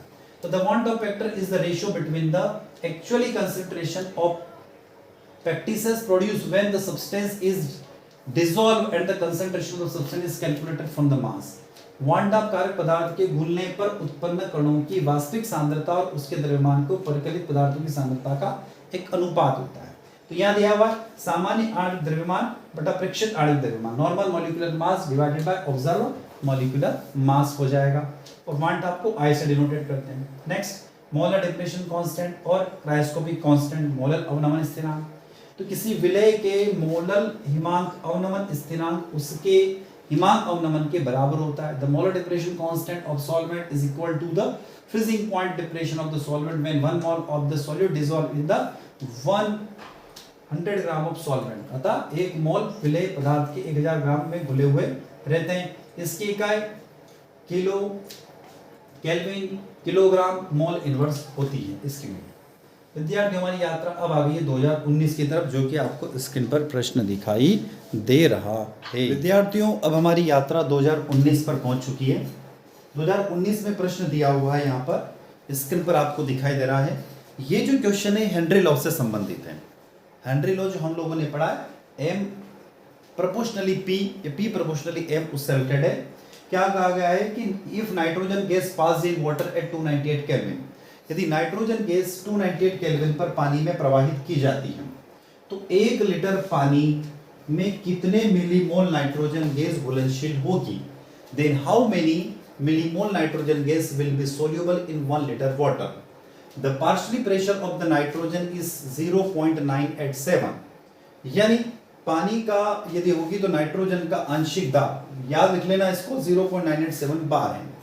Then the value Henry constant KH at 298 Kelvin is 7648 bar और हेनरी स्थिरांक KH का मान 7648 बार होगा। तो इस प्रश्न का सॉल्यूशन हम लोग देखने वाले। चाहे तो आप इस क्वेश्चन का स्क्रीनशॉट ले लीजिए, इस क्वेश्चन को वीडियो को रोककर नोट डाउन कर लीजिए। अब हम चल रहे हैं इसके सीधे सॉल्यूशन की ओर। देखो हेनरी लॉ के बारे में बात करें तो यहाँ पर हेनरी लॉ दिया हुआ है PL2 equal to KH KN2, ये हेनरी लॉ दिया हुआ है। विद्यार्थियों यहाँ पर आप देखें तो हेनरी लॉ जो निकल कर आया वो कहां से आया, तो हम देखेंगे यहाँ पर ये P प्रोपोर्शनली X होता है। क्या होता है? P प्रोपोर्शनली X होता है। तो यदि मैंने प्रोपोर्शनली साइन हटाया तो मैंने लिखा P इक्वल टू KHX लिख दिया मैंने। अब किसके बारे में बात हो रही? नाइट्रोजन गैस के। तो मैंने प्रेशर ऑफ नाइट्रोजन गैस और मोल फ्रैक्शन ऑफ नाइट्रोजन गैस, आप देखेंगे ये फार्मूला और ये फार्मूला सेम है, तो ये फार्मूला यहां से निकल कर आया है। अब हेनरी कांस्टेंट क्या दिया हुआ है? तो KH इक्वल टू 7648 किलो बार दिया हुआ है। यदि मैं इसको बार में बदलता हूं तो 76480 बार हो जाएगा। अब मेरे को यहां पर बात करना है किसके? मोल फ्रैक्शन ऑफ नाइट्रोजन की। इक्वल टू क्वेश्चन में दिया हुआ 0.987 डिवाइडेड बाय उसका प्रेशर कितना है या KH कितना है? तो KH दे रखा 76840 बार दिया हुआ है। क्लियर है? तो ये मैंने क्या किया यहाँ पर, तो मेरे पास आंसर निकल के आ गया 1.29 into 10 की पावर -5। अब जल के मोलों की संख्या, तो जल के मोलों की संख्या कैसे निकालोगे? 1 लीटर पानी में कितना है? तो 1000 डिवाइडेड बाय 18 क्या है? वाटर का मॉलिक्यूलर मास। तो जल की मोलरता कितनी निकल कर आती है? 55.56 निकल कर आ जाती है। Let us take moles of nitrogen. अब नाइट्रोजन के मोल कितने? तो टोटल मोल्स क्या होंगे? n + 55.56। 55.56 क्या है? तो ये जल की मोलरता यानी मोलरिटी होगी। अब हमारे पास अगला फार्मूला कि xN2 = n divided by n + 55.5। यदि वैल्यू रखोगे तो इसका आंसर किसके बराबर है? तो ये 1.298 × 10 की पावर -5 के बराबर हो जाता है। आगे देखोगे आप लोग इसी में, तो यहां पर क्या दिया हुआ? n equal to 1 minus 1.29 into 10 की power minus 5 minus 55.56 into 1.29 into 10 की पावर माइनस 5 इक्वल टू 0। तो हमारा आंसर निकल कर आ जाएगा 0.7 मिली मोल्स। आपके सॉल्यूशन को नोट डाउन कर लेना। अब आगे हम इसके और वाले क्वेश्चन की तरफ। तो विद्यार्थियों और वाला क्वेश्चन क्या कह रहा है, Henry law constant for carbon dioxide in water is 1.67। क्या कहा उसने कि हेनरी लॉ कांस्टेंट जो हो गया कार्बन डाइऑक्साइड का वो क्या है 1.67 बार है। फिर calculate the quantity of CO2 in 500 ml of the soda water when packed under 2.5 atm CO2 pressure at 298 kelvin. पानी में CO2 के लिए हेनरी जो लॉ है, ये कानून गलत प्रिंट हो गया है, हेनरी लॉ है, हेनरी का नियम है, क्या लिखना, हेनरी स्थिरांक 298 केल्विन पर 1.67 इंटू 10 की पावर 8, यहां हो जाएगा 10 की पावर 8 है। क्लियर, PA यानी पास्कल है। तो 298 केल्विन पर 2.5 atm CO2 दाब के तहत पैक किए गए सोडा वाटर में 500 मिलीलीटर में CO2 की मात्रा की गणना करें। तो देखो प्रश्न में क्या क्या दिया हुआ है, प्रश्न में देख तो ये दिया हुआ है आपको 1.67 इंटू 10 की पावर 8 पास्कल, कितने केल्विन पर 298 केल्विन पर। क्लियर, आगे क्या दिया हुआ 500 ml सोडा वाटर की बात की गई है, कब पैक किया गया तो उसको 2.5 atm प्रेशर पर पैक किया गया। अब इस ये क्वेश्चन भी कहां जा रहा है, ये भी हेनरी लॉ के पास जा रहा है, तो मैं सीधा आ गया हूं हेनरी लॉ के पास। देखो P equal to KH into X, अभी थोड़ी देर पहले बात करी, x क्या है तो 2.5 अभी हमने कहा 2.5 लीटर इंटू KH क्या है 1.013 इंटू 10 की पावर 5 डिवाइडेड बाय क्या हो जाएगा तो 1.8 इंटू 10 की पावर 8। ध्यान रखना यहां पर ये है 10 की पावर 8 कर लेना, इसको ये नहीं है, इसको लिखना 10 की पावर 8 हो जाएगा।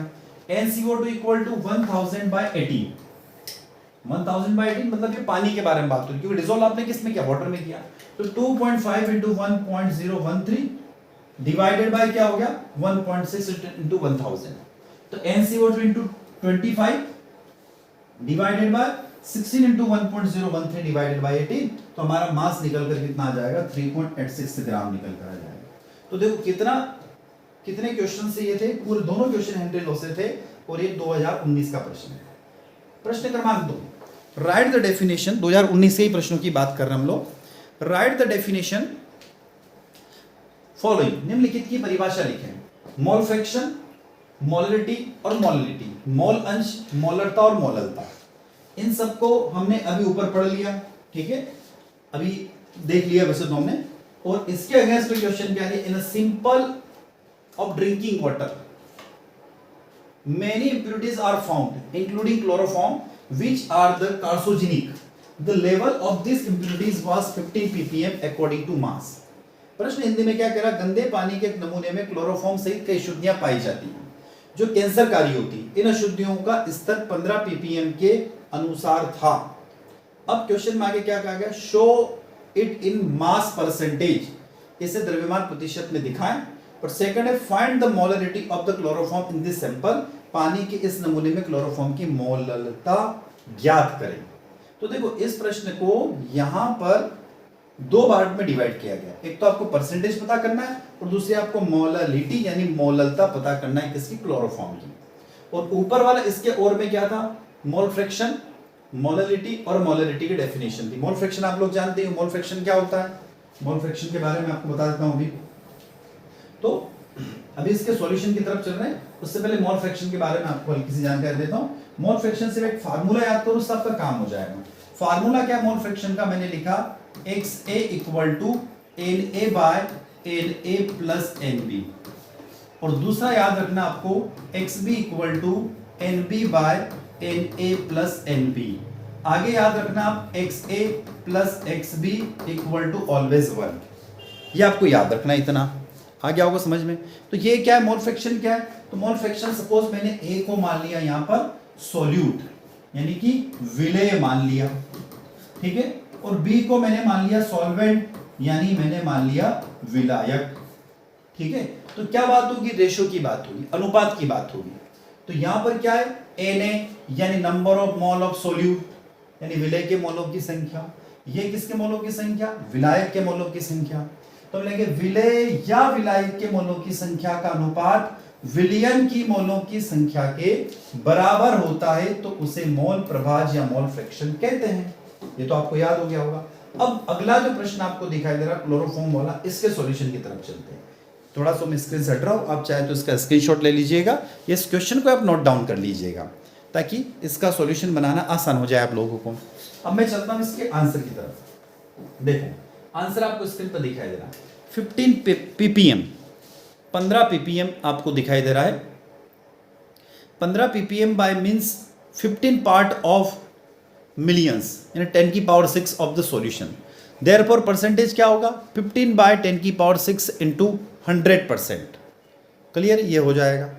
अब आपका आ गया 1.5 टू 10 की पावर -5% आ जाएगा। अब molarity of mass of chloroform आपको निकालना है, तो क्लोरोफॉर्म का मास कितना होता है, तो हाइड्रोजन का 1 हो गया, कार्बन का 12 हो गया। क्लियर ना। तो मॉलिक्यूलर मास ऑफ क्लोरोफॉर्म क्या होगा, तो 119.5 हो जाएगा। कितना हो जाएगा 119.5 इसका मॉलिक्यूलर मास हो जाता है। अब now according to the question 15 gram of chloroform is percentage in 10 की power 6 gram of the solution. तो हमारा आंसर निकल कर यहाँ पर आ जाएगा, वैल्यू रखेंगे तो 1.26 इंटू 10 की पावर -4 निकल कर आ जाएगा। आप चाहे तो यहाँ से इसको नोट डाउन कर लीजिएगा। ये 2019 की यात्रा हमारी पूरी हुई। अब 2020 के पास आ गए हम लोग। 2020 में प्रश्न क्या आया था, एक्सप्लेन मोल फ्रैक्शन और डिफाइन मोलरिटी। मोल प्रभाज क्या है और मोलरिटी क्या है, आपको इसको परिभाषित करना है। ऊपर हम पढ़ चुके हैं इससे पहले। फिर given 3 difference between ideal and non ideal solution. आदर्श और अनादर्श विलयन में अंतर लिखे, जो 2015 में आया था वही क्वेश्चन रिपीट हुआ, ये भी पढ़ चुके हैं। इसके और में क्या प्रश्न था, find molarity of pure water, शुद्ध जल की मोलरता ज्ञात कीजिए।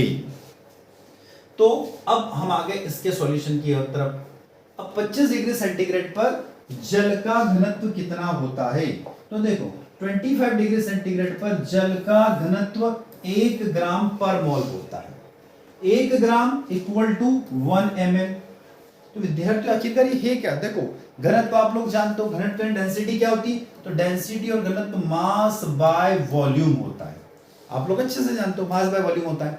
तो हम जब मास बाय वॉल्यूम की बात करते हैं तो वाटर की डेंसिटी ऑलवेज कितनी मानी गई है, 1 मानी गई है। इसका मतलब 1 ग्राम पानी 1 ml के बराबर होगा। मतलब 100 ग्राम पानी 1000 ग्राम पानी 1000 ml के बराबर होगा। थोड़ा सा मैं और इसको हमारी भाषा में बोल दूं कि 1 किलोग्राम पानी 1 लीटर पानी के बराबर होगा। तो numbers of moles of water, यानी यहां पर जल के मोलों की संख्या बराबर 1000 ग्राम बटा 18 ग्राम। 18 क्या है, तो 18 वाटर का मॉलिक्यूलर मास है, क्योंकि ऑक्सीजन का मास 16 होता है और 2 हाइड्रोजन है, तो टोटल 1 + 1 + 16 18 हो गया। तो मोलरिटी ऑफ प्योर वाटर हो जाएगी आपकी 55.56। आप इसका आंसर लिख सकते हो 55.56, इसका आंसर लिख सकते हो। क्लियर है। तो ये हमारी यात्रा ये भी पूरी हुई। देखो कितना सरल क्वेश्चन थे। 2020 में सबसे सरल प्रश्न आए थे। अब हम आ गए हमारी यात्रा को लेकर 2022 की तरफ। तो 2022 में वापस प्रश्न वही आ गया, calculate molarity of pure water, शुद्ध जल की मोललता ज्ञात कीजिए। अब शुद्ध जल की मोललता अभी हमने इससे पहले वाले प्रश्न में ज्ञात करी, तो वो का वही आंसर हमने वापस रिपीट कर रखा। अब डिफाइन मोलरिटी, मोलरता को परिभाषित करो। तो अभी ऊपर हम पढ़ चुके हैं, मोलरता एक कंसंट्रेशन यूनिट है, सांद्रता की इकाई है। इसे कैपिटल M से डिफाइन करते हैं। किसी 1 लीटर विलियन में उपस्थित विलय के मोलों की संख्या, the numbers of moles of solid dissolved in the पर litre of the solution. Clear. Molarity definition आपको भी याद होगी, फार्मूला भी याद हो गया होगा, M = W/1000 by M × V हो गया। अब देखो यार अगला प्रश्न आ रहा है, एक थोड़ा प्रश्न हटका है। 5.85 ग्राम NaCl यानी 5.85 ग्राम NaCl को आपने 250 ग्राम किसी सॉल्यूशन में डिसॉल्व कर दिया है, तो आपको उसकी मोलरता पता करना है, यानी मोलरिटी को पता करना है, calculate molarity of the solution. तो सबसे सरल है, क्यों, क्योंकि हमने लिखा M = W/1000 divided by M × V। तो विद्यार्थी यहाँ पर क्या है, तो अब अच्छे से जानते हो क्वेश्चन में क्या दिया हुआ है। तो देखो क्वेश्चन में दिया हुआ है 5.85 दिया हुआ है, तो ये 5.85 तो W हो गया, ये लिख दिया हमने। 1000 ऐसा कैसे रख दिया। M क्या है, तो इस M को आप कैपिटल M लिख लेना। कैपिटल M ये हो जाता है मॉलिक्यूलर मास ऑफ सॉल्यूट, यानी सॉल्यूट यानी विलेय का आणविक द्रव्यमान। तो यहाँ किसका द्रव्यमान बात कर रहा हूं, NaCl का। Na का द्रव्यमान कितना होता है 23, Cl का मास कितना होता है, तो सर 35.5 होता है। सबको जोड़ लो तो कितना हो जाएगा, तो 58.5 निकल कर आ जाएगा, जिसको हमने यहाँ रख दिया। वॉल्यूम क्वेश्चन में दिया हुआ, ये दिया हुआ 250, तो हमने 250 रख दिया। क्लियर है, तो हमारा आंसर 0.4 मोल पर लीटर निकल कर आ गया। यूनिट जरूर लगाना विद्यार्थी, जब भी प्रश्न में आए ना तो यूनिट का उपयोग जरूर आप लोग करें। चलते हैं आगे, नेक्स्ट क्वेश्चन। और में क्या दिया हुआ, calculate the osmotic pressure of 5% glucose solution of glucose at 25 degree centigrade temperature, molecular mass, molecular weight of glucose. Glucose का जो मॉलिक्यूलर वेट होता है वो 180 होता है, एंड आर जो होता है वो 0.821 होता है। ये प्रश्न पहले भी रिपीट हो चुका है। पर 25 डिग्री सेंटीग्रेड तापमान पर ग्लूकोज के 5% ग्लूकोज के घोल का उसका जो परासरण दाब है वो ग्लूकोज का आणविक द्रव्यमान 180 होता है, और ये होता है तो उसकी गणना करें। इस क्वेश्चन को हम पहले भी सॉल्व कर चुके हैं। तो देखो यहाँ पर सॉल्यूशन आ गया।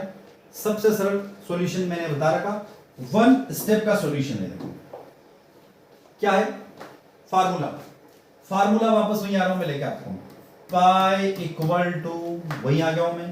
क्या लिखा मैंने, चलो इस फार्मूले को थोड़ा सा मैं एक्सपांडेड करके बताता हूं आपको। एक्सपांड करके इस फार्मूले को मैं आपको बता देता हूं, समझ में आ जाएगा। एक्सपांड करके किससे बताया, जैसे मैंने पहले बताया था PV equal to NRT, PL pressure, तो यहाँ पर परासरण दाब की बात कर रहे हैं, तो पाई इक्वल टू क्या लिखेंगे हम, pi V equal to n R T लिख दिया मैंने। और मैंने आगे लिखा तो एन क्या है, डब्ल्यू बाय एम लिखा, तो pi V equal to W by M R T हो जाएगा।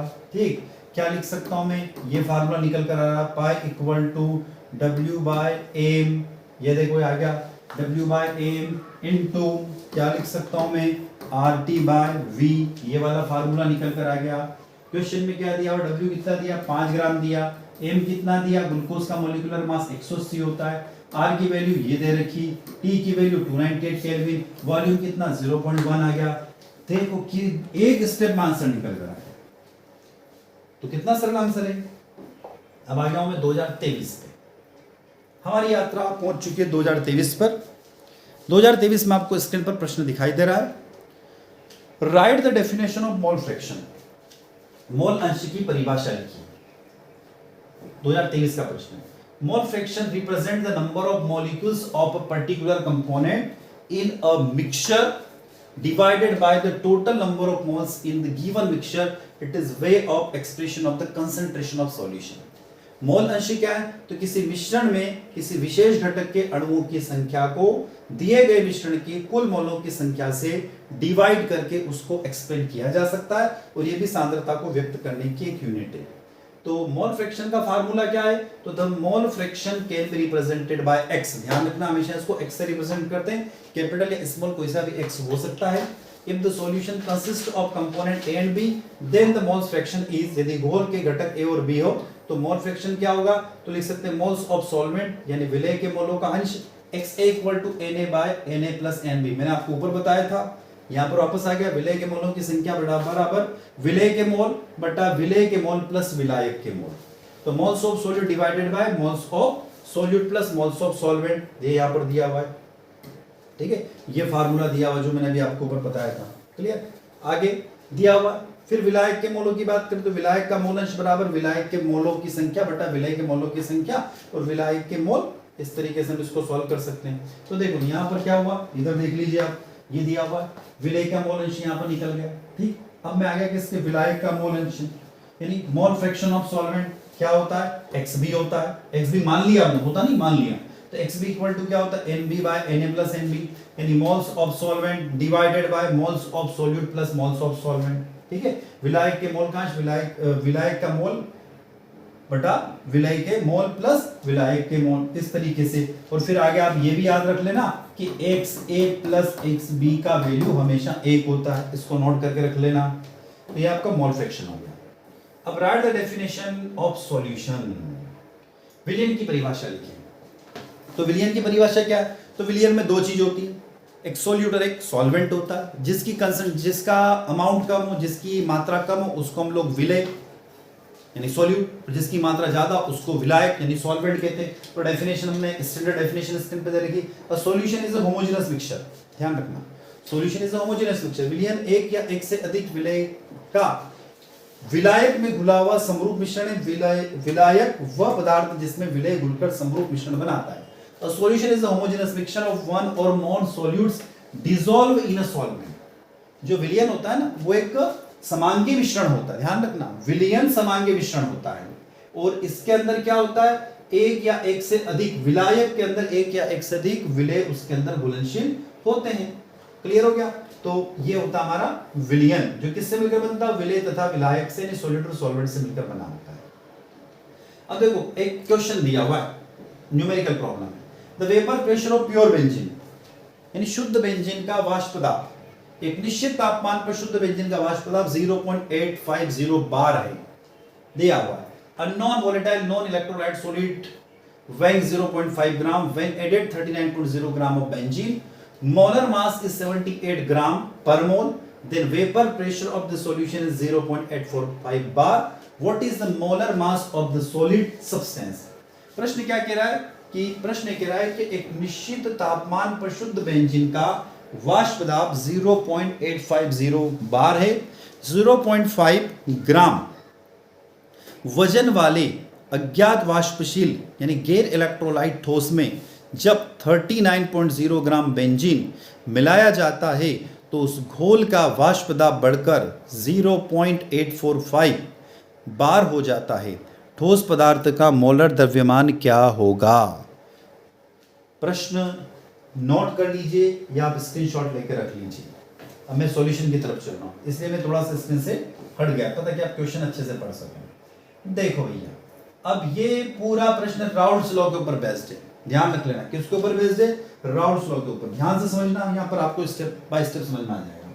Solution P not minus P divided by P not equal to W2 M1 divided by W1 M2। ये जो फार्मूला है, ये फार्मूला राउल्ट्स लॉ का formula, ये जो ऊपर दिया हुआ है, क्या फार्मूला है मैं एक बार लिख देता हूं। फार्मूला लिखा हुआ है P not minus P divided by P not equal to, यहां दिया हुआ है W2, यहां दिया हुआ है M1 डिवाइडेड बाय W1 और यहां दिया हुआ है M2। ठीक, अब क्वेश्चन में क्या दिया हुआ है? क्वेश्चन में दिया हुआ P नॉट यानी शुद्ध विलायक का वाष्प दाब, vapour pressure of pure benzene, शुद्ध बेंजीन का वाष्प दाब दिया हुआ है, उसकी वैल्यू 0.850 बार है। फिर vapour pressure of solution, solution का वेपर प्रेशर ये दिया हुआ है, ठीक है, घोल का वाष्प दाब दिया हुआ है। W1 39 gram mass of benzene दिया हुआ है, बेंजीन का द्रव्यमान कितना दिया? 39।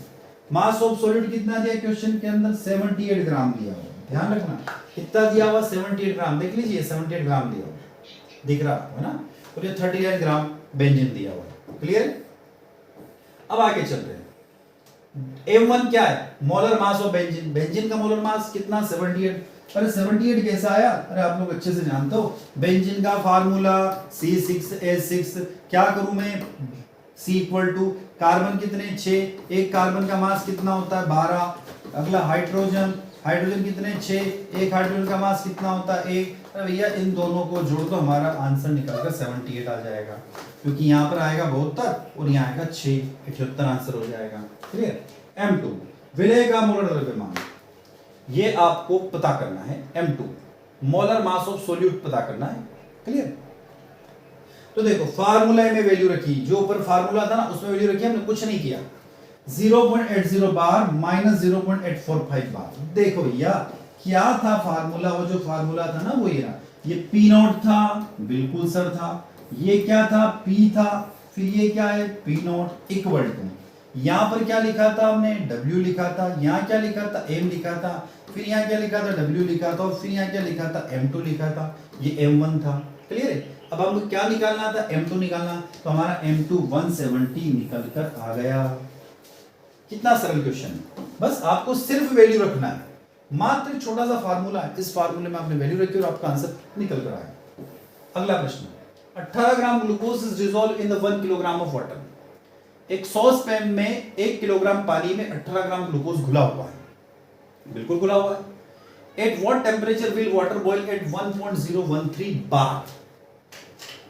अब क्या कह रहा है, किस तापमान पर पानी 1.013 बार पर उबल जाएगा, बिल्कुल। फॉर वाटर इज 0.52 केल्विन पर मोल, पानी के लिए 0.52 केल्विन प्रति मोल।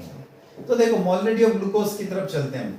तो अमाउंट ऑफ ग्लूकोज कितना दिया उसने, 18 ग्राम दिया, बिल्कुल। ये अमाउंट ऑफ ग्लूकोज, ग्लूकोज का मात्रा कितनी है, 18 ग्राम। अब मोल्स ऑफ ग्लूकोज कितना है, 18 ग्राम। ग्लूकोज का मोलर मास कितना है, 180। तो आप क्या लिखोगे, 18 डिवाइडेड बाय 180। देखो ये निकल गया। अमाउंट ऑफ सॉल्वेंट 1 किलोग्राम है। Molarity of glucose solution equal number of moles of solute. तो हमारे पास मोलरिटी ऑफ ग्लूकोज सॉल्यूशन 0.1 निकल कर आ गई। अब इसी को आगे देखो वैल्यू रहा है रखना आपको, ये मैंने वैल्यू रख दी। देखो 373.15 प्लस 0.052 इक्वल टू निकल कर आ गया मेरे पास 373.202। एक और सॉल्यूशन रहेगा, ये बड़ा सरल सॉल्यूशन।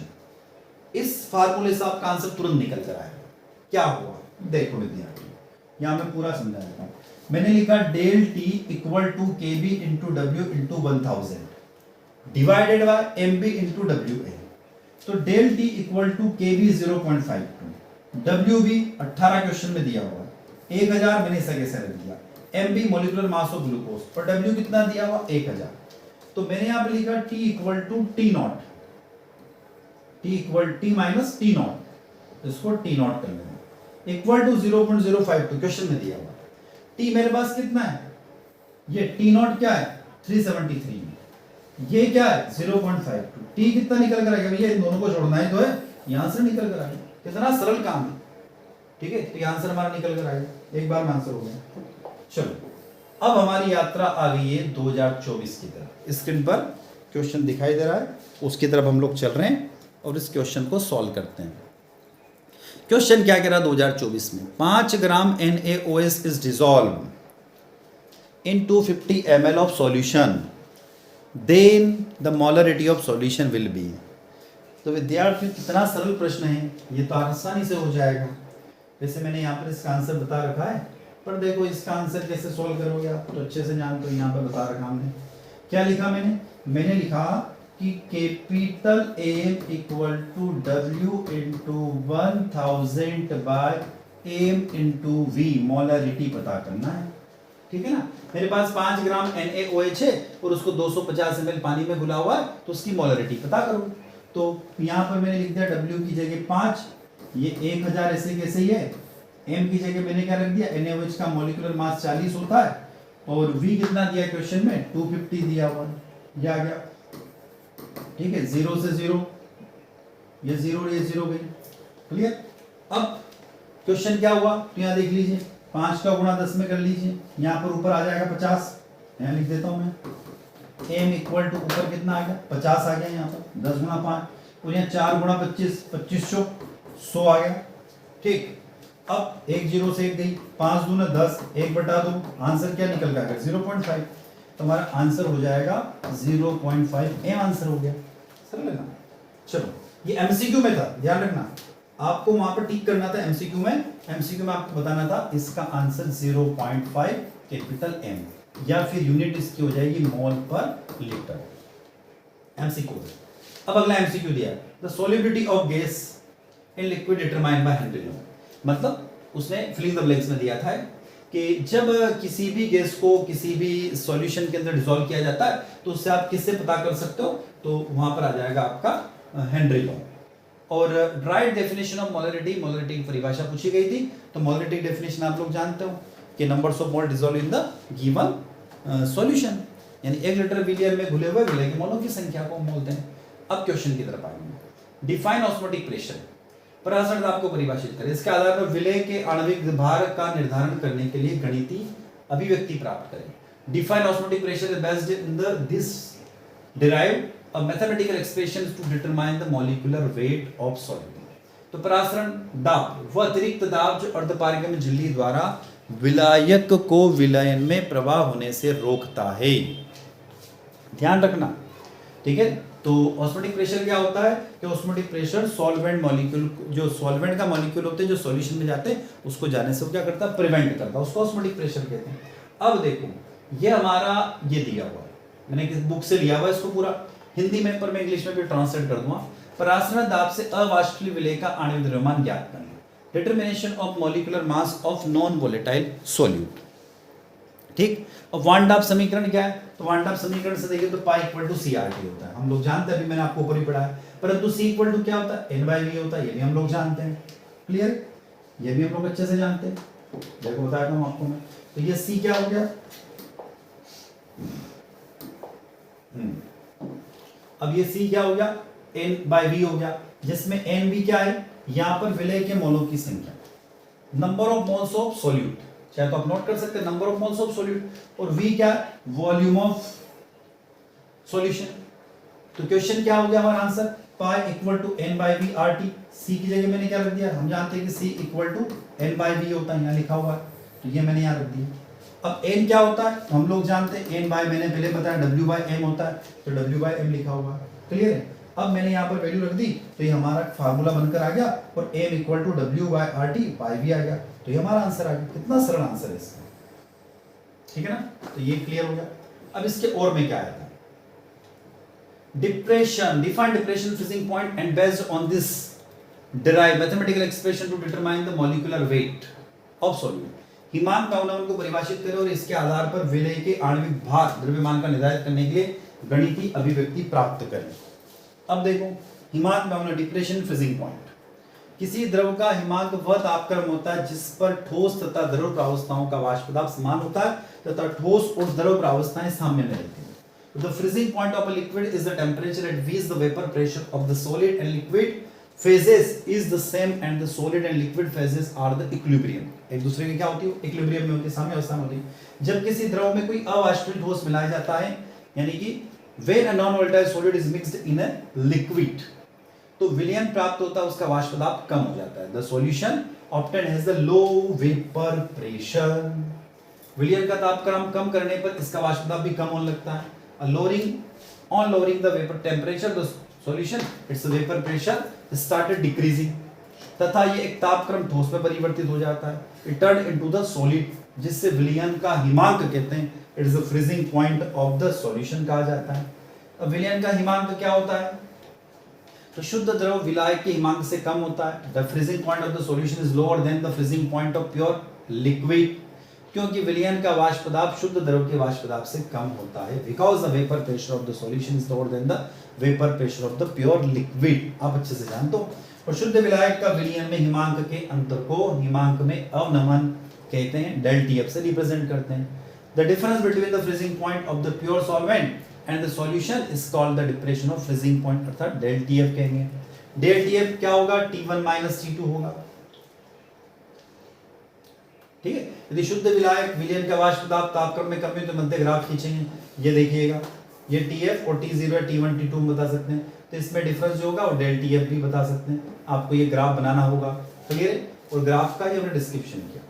अब हम यहाँ पर बात कर रहे हैं, यहाँ कोई डायग्राम दिखाई दे रहा है, ऊपर जो चित्र दिखाई दे रहा है उसके बारे में बात कर रहे हैं, ये ग्राफ नोट कर लेना। अभी देखो इसमें क्या बताया गया, यहाँ पर हम कह रहे हैं कि किसी लिक्विड का फ्रीजिंग पॉइंट, ये वाला जो पॉइंट है किसी लिक्विड का फ्रीजिंग पॉइंट है, और ये किसी सॉल्यूशन का फ्रीजिंग पॉइंट है। इन दोनों का डिफरेंस क्या है, डेल TF है। तो यहाँ चित्र में ग्राफ दर्शाया गया है। Here the graph is shown in the figure in which a graph has been drawn between the vapor pressure and temperature of the pure solvent solution। ये देखो यहाँ पर ग्राफ टेम्परेचर और वेपर प्रेशर के बीच में बताया गया है, ये लिखा हम लोगों ने। विलायक और विलयन के वाष्प दाब को ताप के मध्य ग्राफ खींचा गया है। यहाँ हम शुद्ध विलायक और विलयन के लिए देखते हैं कि किस ताप पर यह हिमांक बिंदु पहुंच जाता है। Here we see the pure solvent and solution what temperature they reach freezing point। शुद्ध विलायक TF0 है, ये देखो TF0 शुद्ध विलायक, यहाँ देख लीजिए, ये लिक्विड सॉल्वेंट शुद्ध विलायक TF0 बोला हम लोगों ने। आगे चलते हैं, प्योर सॉल्वेंट का बात कर रहे हैं हम लोग, तो TF0 है, ताप पर हिमांक पर पहुंच जाता है, या TF0 ताप पर शुद्ध विलायक जमना शुरू हो जाता है, तथा विलयन का TF ताप पर जमता शुरू होता है, तो TF ताप पर विलयन का हिमांक बिंदु कहलाता है, और इसे हम डेल TF से रिप्रेजेंट कर देते हैं। अब देखो ये मेन आपको याद करना है calculation of the molecular mass of the non volatile solute by the depression in freezing point. ये आपको याद करना है ना, इसको नोट कर लेना। तो हमने लिखा WA बराबर क्या है, विलायक, WB सॉल्वेंट और WB solute, del TF equal to KFM, ये हम लोग जानते हैं। मोलरिटी का फार्मूला क्या होता है, 1000 ग्राम विलायक में मिलेगा बार, यानी यहां पर लिख सकते हैं solute mass of solute by विलेय का अणुभार, molecular mass of the solute हो जाएगा, या विलेय का भार बटा विलेय का भार हो जाएगा। तो देखो ये हम मोलरिटी जानते हैं, मोलरिटी का फार्मूला ये वाला होता है, और हम लोगों ने इसको रखा, तो यहाँ पर m की वैल्यू रख दी, ये आंसर आया, और m भी इसके जरिए हम लोग इसको सॉल्व कर सकते हैं। तो ये आपका लास्ट क्वेश्चन हो गया। तो विद्यार्थियों, आई होप आप लोगों को ये वीडियो लेक्चर अच्छा लगा होगा। आप मेरे साथ यानी डॉक्टर दीपेंद्र कुमार शर्मा के साथ आपके अपने YouTube platform chemistry by D Sharma पर जुड़े हुए थे। यदि विद्यार्थियों वीडियो लेक्चर अच्छा लगता है तो लाइक अवश्य करें, अपने क्लासमेट तक इस वीडियो को शेयर करें, कमेंट बॉक्स में कमेंट करके जरूर बताएं, और चैनल को अभी तक आपने सब्सक्राइब नहीं किया, चैनल को सब्सक्राइब अवश्य कर लीजिए, जिस समय एक मोटिवेशन मिलता रहे और हम इसी तरीके से आपके लिए वीडियो लेक्चर बनाते रहें। ये वीडियो जो है पिछले 12 वर्षों के जो क्वेश्चन पेपर है ये आपको chemistry by D Sharma YouTube channel पर मिल रहे हैं, और इसी का MCQ speed higher education channel पर आपको मिलेगा, इसी यूनिट का MCQ। तो आप वहां जाकर सर्च करिएगा, आपको वहां पर उसका मल्टीपल चॉइस का एक वीडियो मिलेगा, वो आप देख लीजिए, आपका काम हो जाएगा। तो साथियों, इसी के साथ हम आपसे विदा लेते हैं। जय हिंद, जय भारत।